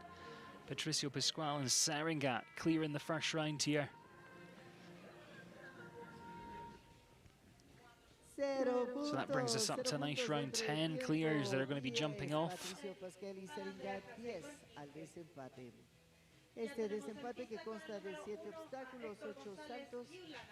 According to our start list, there should still be one to come. We'll find out if she is going to come forward or if we're going to be changing the course. And it looks like that was in fact our last to go here in the first round. So it will be 10 that head through to that jump off against the clock. Have a look at this list on your screen and of course the second page as well. And then we will decide who we think is going to be taking the win. Well, you will. And if you want to tell me, of course, you can do that in the comments box box on Facebook or on YouTube. Who are you going to be shouting for? Who's your favourite horse out of that bunch? Who do you think's the fastest? Do let me know. But the ground crew here are going to be getting us ready for that jump off against the clock. For those that are a little bit new to the sport, the jump off is a shorter course. It allows for, you know, more kind of twists, more turns, and normally areas where they can really take that handbrake off, get their leg on, and try and save up some time as well. Marina Azevedo, our course designer, you can just see her walking towards the end of your frame, the sort of middle of your frame there, middle of your TV screen. That's Marina. She's the only female level 4 course designer in the world. So level 4 would be Olympic level. It's the highest level you can get. And she was building here last year when this arena was grass, and she's come back and now it's sand, and it's jumping really well out there actually.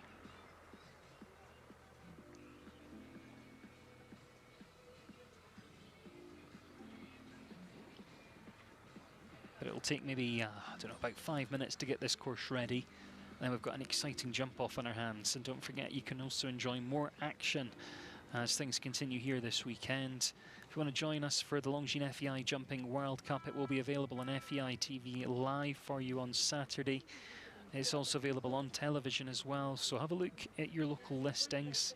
In North America, the highlights will be on CBS Sports towards the beginning of next week, so keep an eye out for that. And then I'll be back on Sunday with you on Facebook Live and YouTube as well. And you can get involved with the conversation once again on Sunday. If you want to have a look at the times, obviously it depends where you're watching. So head along to longinetiming.com, find the Puebla event, it will show you the timetable. You can also find all the course plans on there, live scoring, start lists, the final results after the competitions, and obviously that timetable as well of when the competitions are taking place. So lots of fun stuff available on longinetiming.com.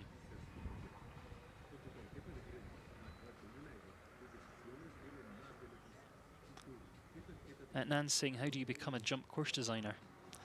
It's quite a long process actually. So you start off by going to your national federation. So, you know, if you're in the USA, for example, it would be USCF, and then you would go and shadow their course designers and work through their national pathway to become a national course designer. Then you have to go, you know, to the very top of being the national course designer levels, and then you can apply to become an FEI course designer. But they're all assessed at every single level. So it's quite a long process. The same for judging as well.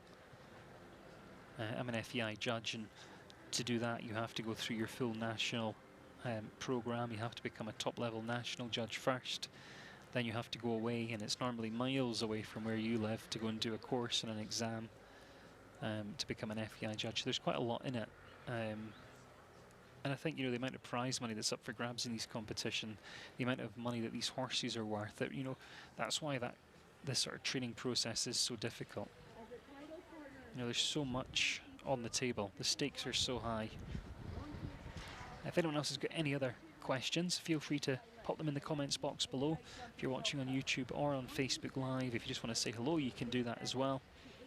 Because we're just killing a bit of time as we get ready for this jump off against the clock. But it's going to be worth waiting for, because it is going to be exciting.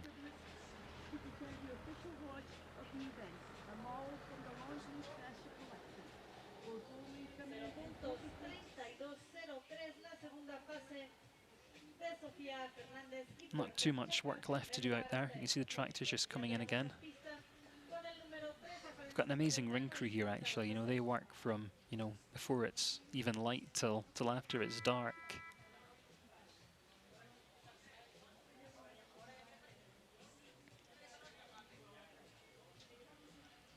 And Marina couldn't put together courses like this without the help that she's got here as well.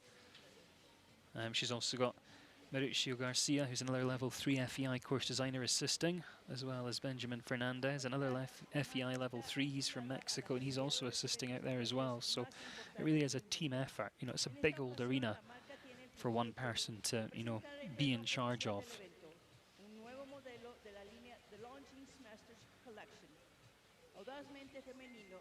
Trigger says, I thought it ended. Trigger watching on YouTube. It's not ended yet, Trigger. We're getting ready for the most exciting bit. Don't go anywhere. Sanglin says, hello from Ireland. Good to have you with us. If you've just joined, I don't know if you have. If you have, you've joined a good bit. Getting ready for that jump off.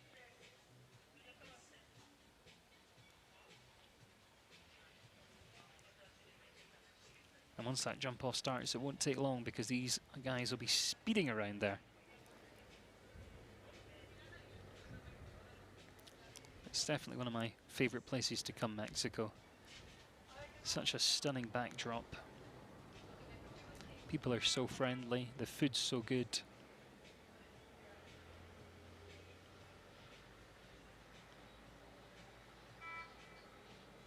Trigger's got the most important question of the whole afternoon though. Do I like pineapple on pizza? No, I don't. I don't think fruit on pizza is a good thing. See, I'll literally answer any questions. Kelly Barron says hello from Florida. Really is horse country, Florida. Although it's split into two now, isn't it? Because you've got that whole Ocala circuit as well as the Wellington. So much horse sport down in Florida at the moment.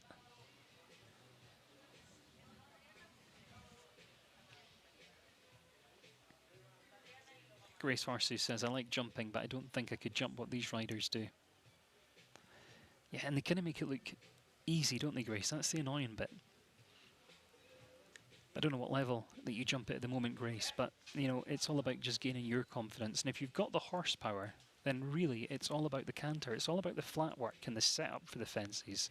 If the horse can jump it and you've got the ability and the confidence, then the flat work becomes the important part. You know, balancing that canter, setting up the lines, knowing how many strides are between the fences. So although some people may say flat work's boring, it's actually the most important part. And you'll find that all these top riders spend a lot of their working week, you know, on the flat, whether it's actually in the arena or whether it's taking them out hacking or on a trail ride. Even when they're out there, they're still working on the flat work. You know, if you go for a nice canter on a beach, you can still shorten, you can still lengthen. So it's all about sorting out that canter, making sure it's nice and light in the front end, all the energy's coming from behind. It's all these key ingredients that make this look easy.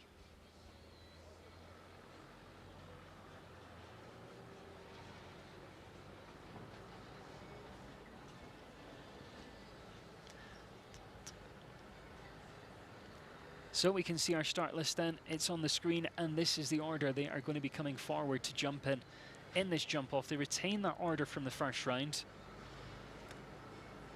And sometimes it's good to be coming last. Other times it's good to go first because then you don't kind of do more than you think your horse can do. You're not tempted to take that extra risk. So I think it depends on the mindset of the rider and the horse they've got as well, of course.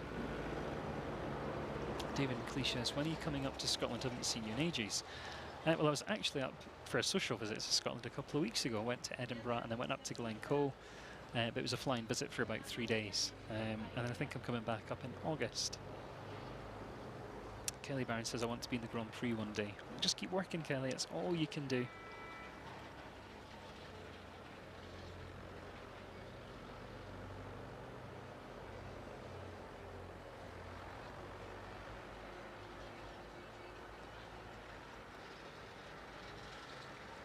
Well, it looks like the stage is pretty much set. Some spectacular fences here. Tractor's just making that final pass, and then we'll see that first combination come forward. I mean, I could tell you the jump-off course, and if you've got a really good memory and you've been noticing fence numbers, it might mean something to you. We're starting over fence number 7, so that's the oxer that goes across the middle. Down to the vertical at 8, and you know that's kind of related off that bending line. I think we'll see them move up a little bit in this round. As they land over there, it's round to the double 9AB. That was the double that cost a few rails. The second part came down quite a lot. It's off the corner, so it's oxer in, one stride, upright out. Then it's right-handed round to 12, so that was the second last fence, the kind of skinny, delicate one from the first round. Then over the last fence, fence 13, and then over the first 2 fences to finish. Fence 1, the vertical, fence 2, the oxer.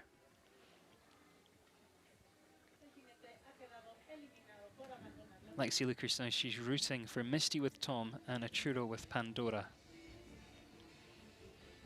Yeah, Misty Cassar knows that horse really well. And although to look at, it looks a little bit playful, she just kind of ignores that. Lets it get in the groove, do its thing. And more often than not, it works out for them. Rook says, anyone know if there's a map of the course? I didn't mention this earlier, Rook, you've not been listening. If you head along to longinetiming.com, not only can you find the course plan, you can see live scoring, start list results, timetables. You will be spoiled if you head over there. It's everything you've always wanted. So that's longinetiming.com, you'll find all that good stuff there. Nan says, red and white flags mean left or right. You want red on the right, white on the left. If it's the other way around, you're jumping it backwards. You don't want to do that. Right, here we go. Jump off time. Stage is set. Good course. Plenty of twists, plenty of turns. Areas they can really move up there as well.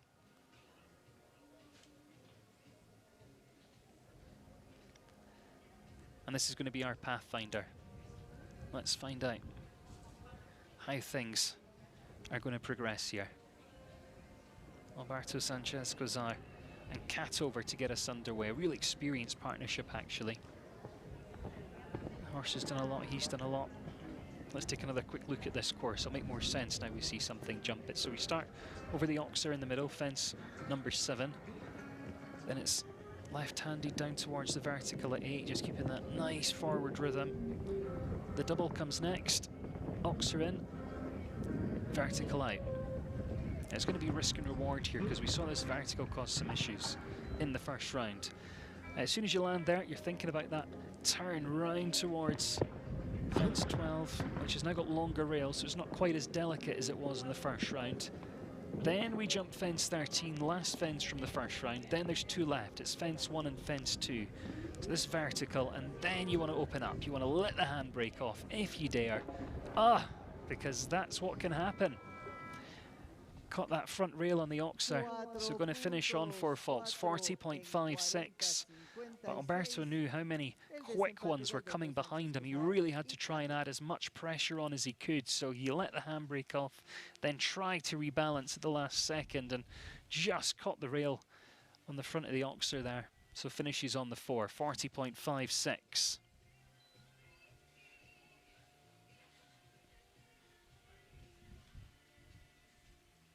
But if you're coming towards the latter half of the jump off, you've probably, I don't know, had a sneaky look over the hedge there, just to see how those turns were riding. If not, you'll have had someone spying, you know, for any kind of last minute tips as you head in.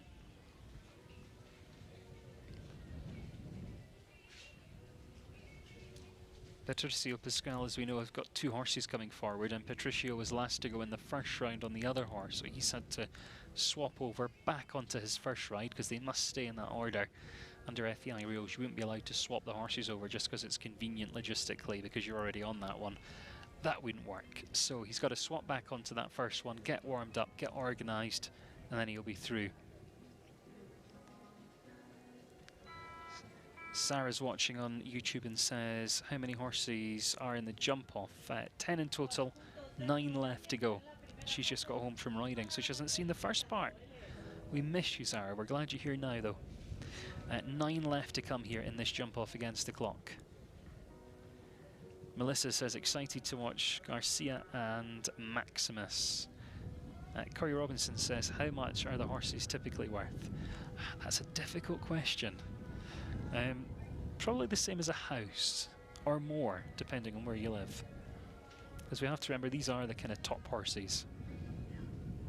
I know that was a very political answer, and not really an answer at all.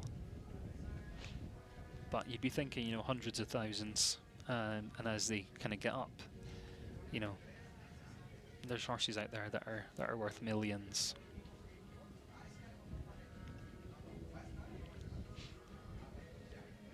But Patricio won't be too long, just swaps on that horse, gets warmed up, and the ground jury wouldn't normally, or the judges wouldn't normally rush him. They appreciate that he's had to jump last to go in the first round with his other horse, swap back on and do that warm up, so it wouldn't be fair to kind of hurry him.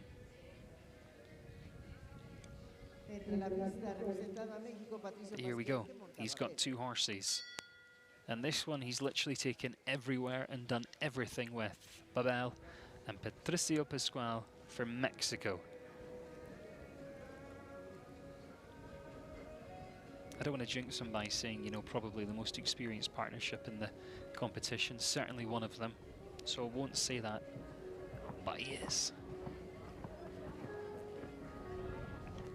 And he'll also have a decision as well, you know, is he going for it? Is he thinking about the prize money today, or is he thinking about setting up? But he's very competitive, and he knows he's got the horsepower underneath him.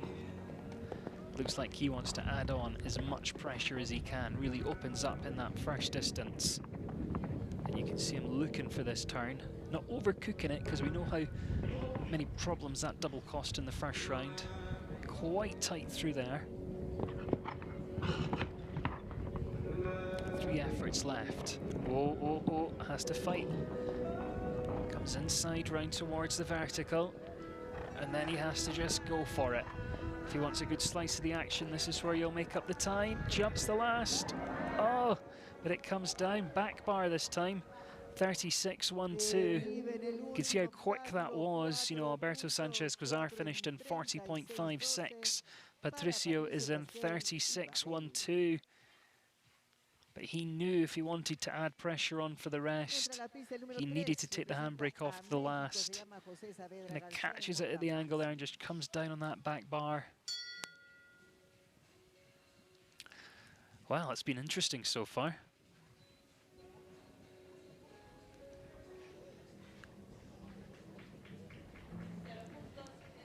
Jose Severa Garcia next with Maximus. Let's see what he's going to do.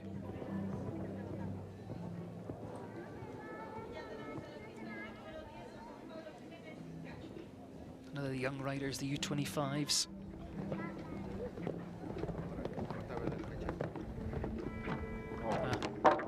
Just flattened a little bit.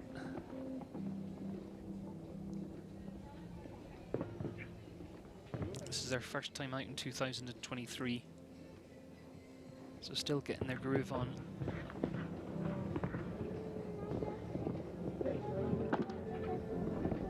Just has that early rail. But, you know, 4 faults in a fast time can still be good enough to get some top prize money in this one. He's certainly there or thereabout. Let's have a look.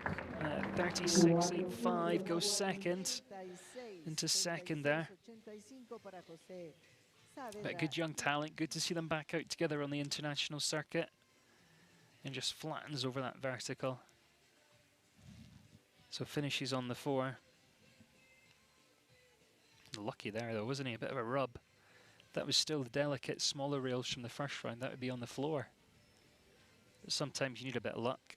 So he heads into second at the moment. Patricio Pascual and Babel lead the way in 36.12. Luis Alejandro Plasencia comes next with Beautiful Red.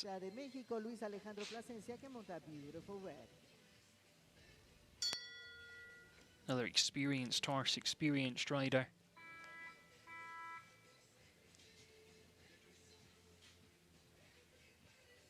You can see he's wearing that kind of black tape on the horse's nose, and the theory behind that is it just helps keep the airways open. It allows them to take in more oxygen.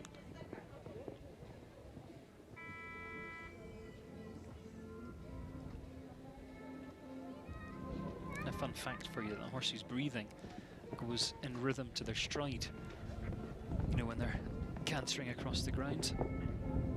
Fun fact. This is a real nice horse, real useful jumping type. And just so smooth, you know, when you look at that turn. Catches that rail.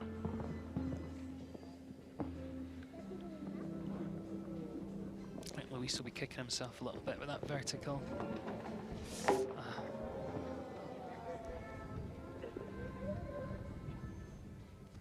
36.66 the time. 2 rails down though, it's going to be 8 faults for Luis Alejandro Plasencia and Beautiful Red. And just kind of twisting through the air and caught that rail. I think it was kind of the same here, you know, just came across at the angle and Red just didn't quite get his feet up there.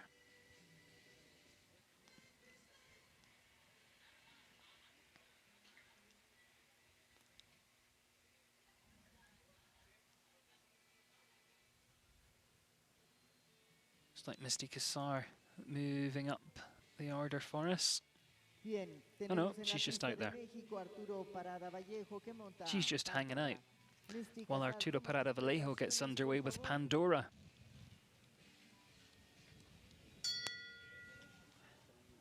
At least you know who's coming next. Misty's just living her best life out there, watching this one. But Arturo's had some great wins over the years with this horse. Horse that Bart Bless started off over in Europe. Placed well at Desert Horse Park towards the end of last year. We saw him down at Texas for the World Cup event, really having to hustle round that corner. Right, you just need to keep it light through here. Oh, good job.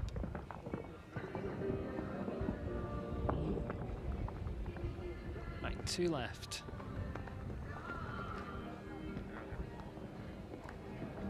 Comes down towards the last.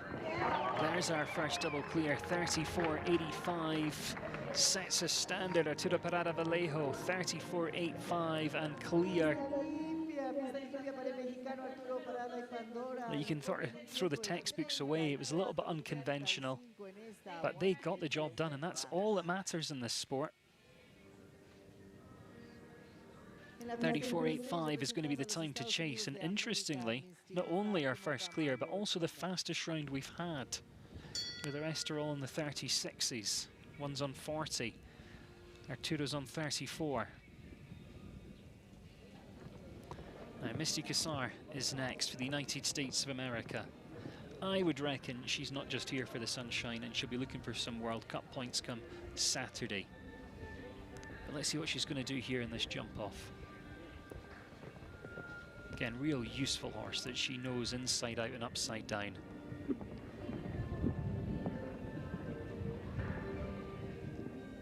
Look at that big forward stride. If she can leave the fences up, I think she's well in contention.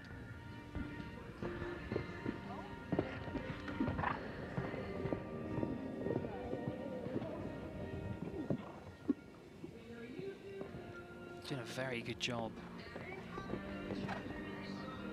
On to come, 34.85, so she's not going to be quite quick enough.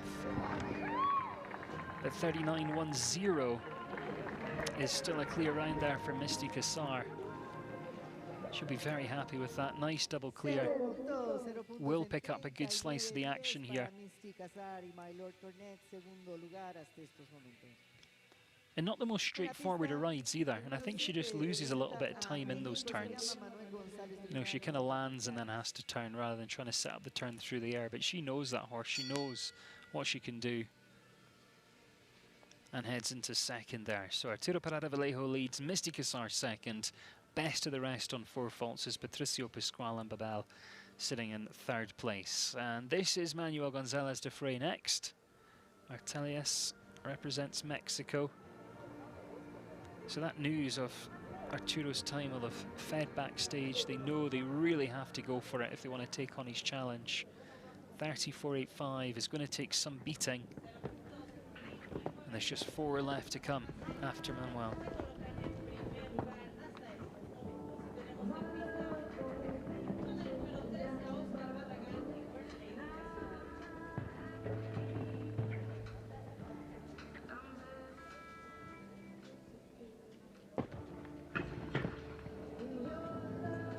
Seven's just balance, take a check.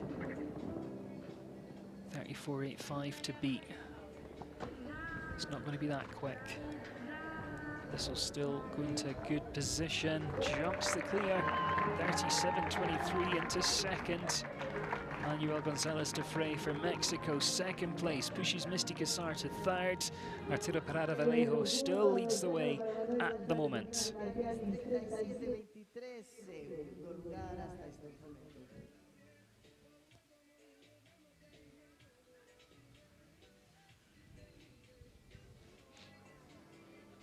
So 34.85. That's going to be the challenge. Has Parado done enough? What do you think? It's going to take some beating, isn't it? No one's got anywhere close. Even when they're kind of pushing and have a rail, they still haven't come close.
hopefully you can see and hear us again.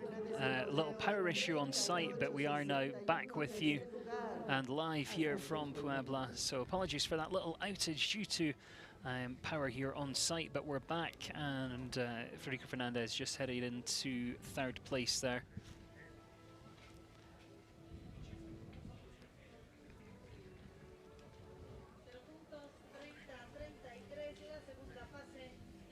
A normal service will resume here in just a couple of seconds' time. So apologies again if you are disrupted by the power outage on site.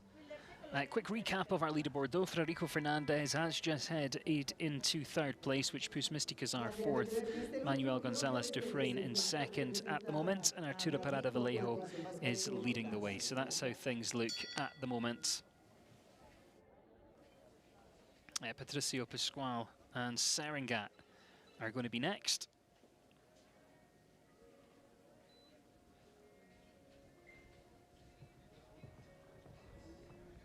And of course, he's got that time to beat a 34.85. Real tough challenge, but we know how competitive Patricio is. He'll certainly want a good slice of the action here today. Oh, but he catches that rail. And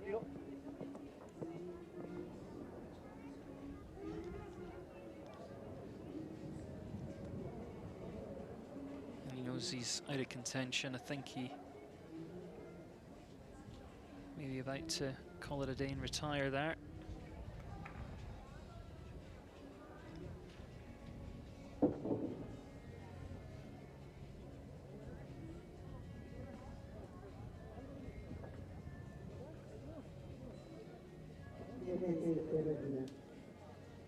Yeah, that is confirmed. So Patricio has decided to retire with Seringat.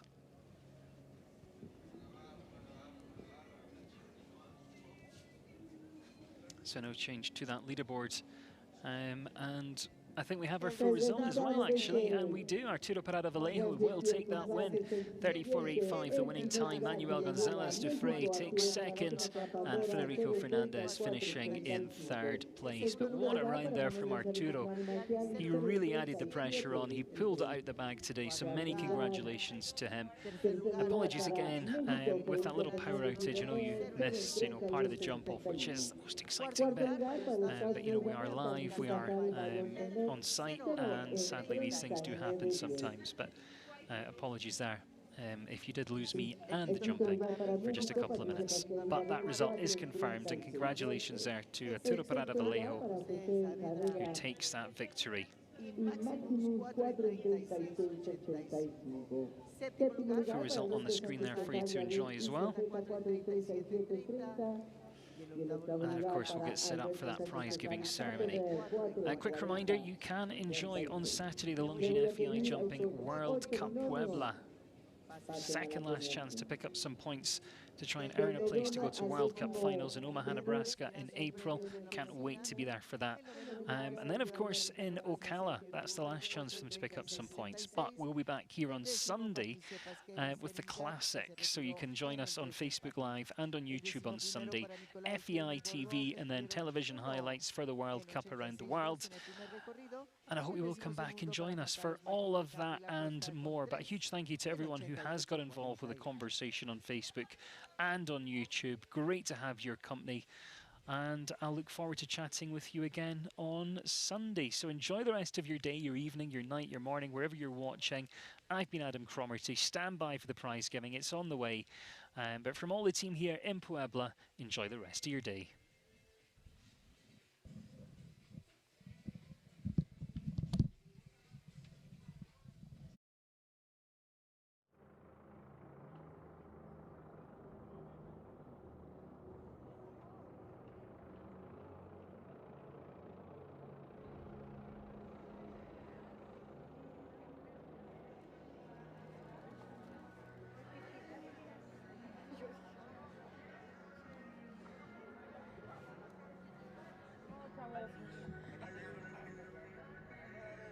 Las patas de un giro igual a esa.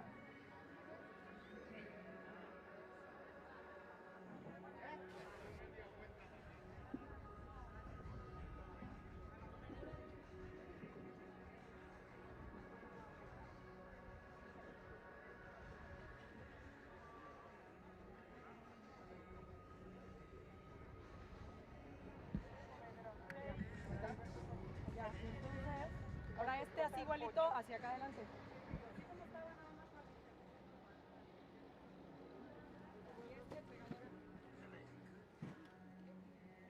Ya yo te voy a...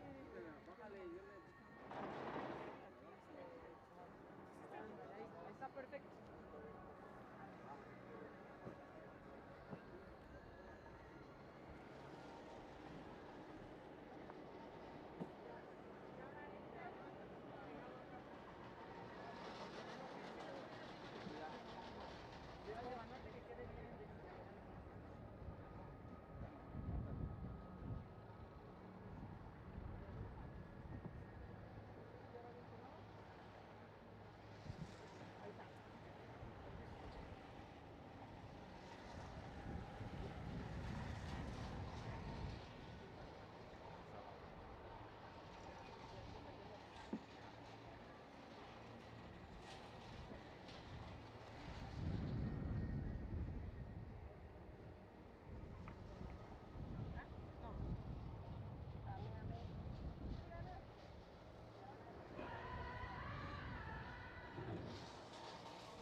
You feel the feeling taking over. It's fire, it's freedom, it's flying open. It's a picture in the pulpit and your blood devotion. There's something breaking at the brick of every wall. It's holding all that you know. So tell me, do you want to go? Where it's coming on, God hides. Impossible come true. It's taking over you. We won't come down. The sun can't stop us now. Watching it come true. It's taking over you.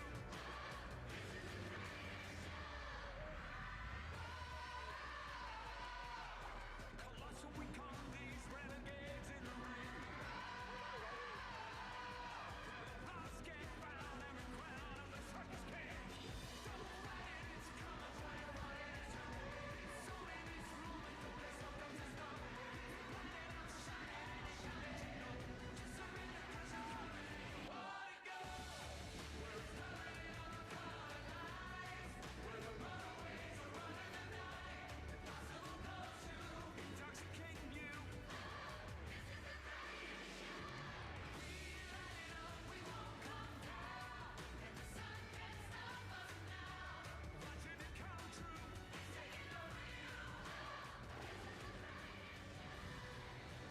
Y tenemos con nosotros al ganador de esta 150 Open Class de México, Arturo Parada Vallejo, montando a Pandora. Le voy a pedir al público se ponga de pie para entonar el himno nacional de México en honor al ganador.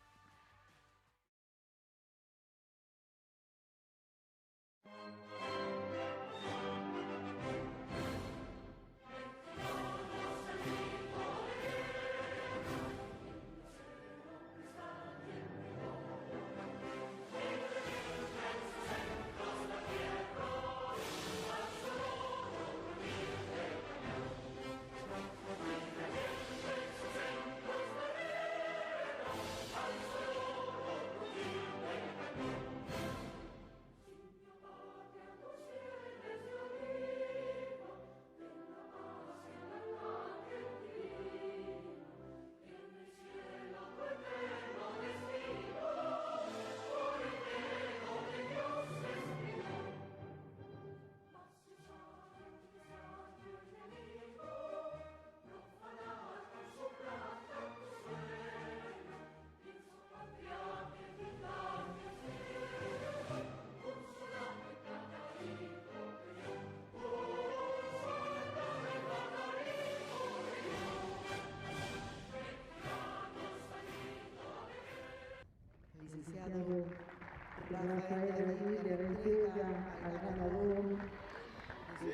ganadores presente, entrega un premio especial a Arturo Parada.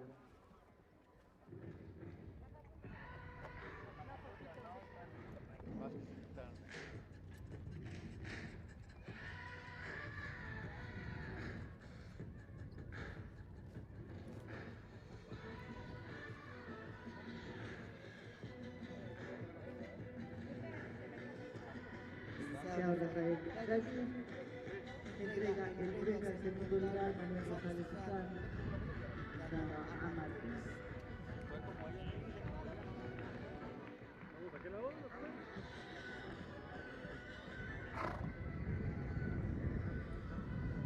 Al tercer lugar, Gracias. entrega la comitiva Gracias. al teniente Federico Fernández. Se lo podrán guardar en la Déjame nada más te No, acaso no hay. Perdón. Bien, mi Fede. Muchas gracias, Rafita. Muchas gracias, qué buena onda. ¿Te la puedo dejar? Sí, claro. Muchas gracias. Gracias a robar ese. ¿Qué tal que luego se muere el autor y luego va una fortuna? Exacto, Lo mejor que las de... Felicidades. Ay, muchísimas gracias, qué linda. Lo guardas así, por favor. Muchas gracias. Gracias. Cuarto lugar de los Estados Unidos de América, Cristina Casar, Otto Amparo. You made it. Thank you. Great. Hi. Thank you. Tom, you want some carrots, Tom? Quinto lugar para México, Patricio Pasquel junto a Barreto. Para acá, chicos. Acá. En tu lugar.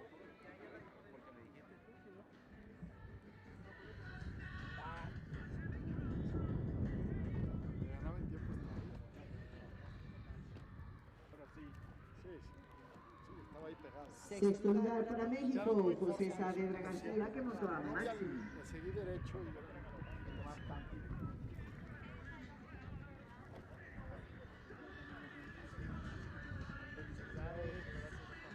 Listo para el centro. Listo. Séptimo lugar para México, Alberto Sánchez Cosar, Yavi y Chaceta. Muy bien. Queda 10 octavo. Y también octavo. Muy bien. Y el octavo lugar también para Alberto Sánchez Cosar Otra vez. y Cato.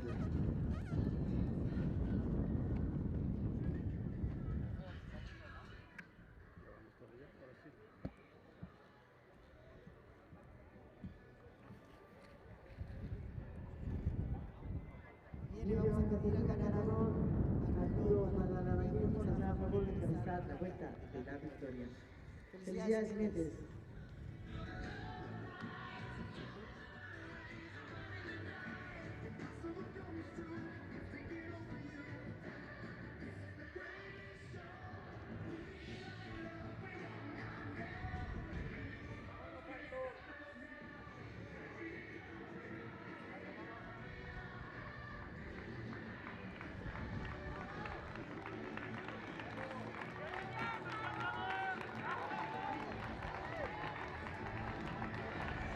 Ganador Arturo Parada, Manuel González, Federico Fernández, Nicky Casar, Patricio Pastel, José Saavedra y Alberto Sánchez Cosar.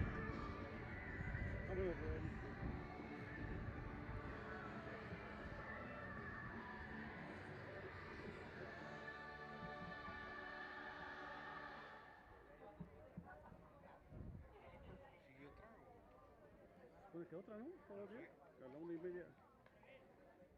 Sí, te falta otra.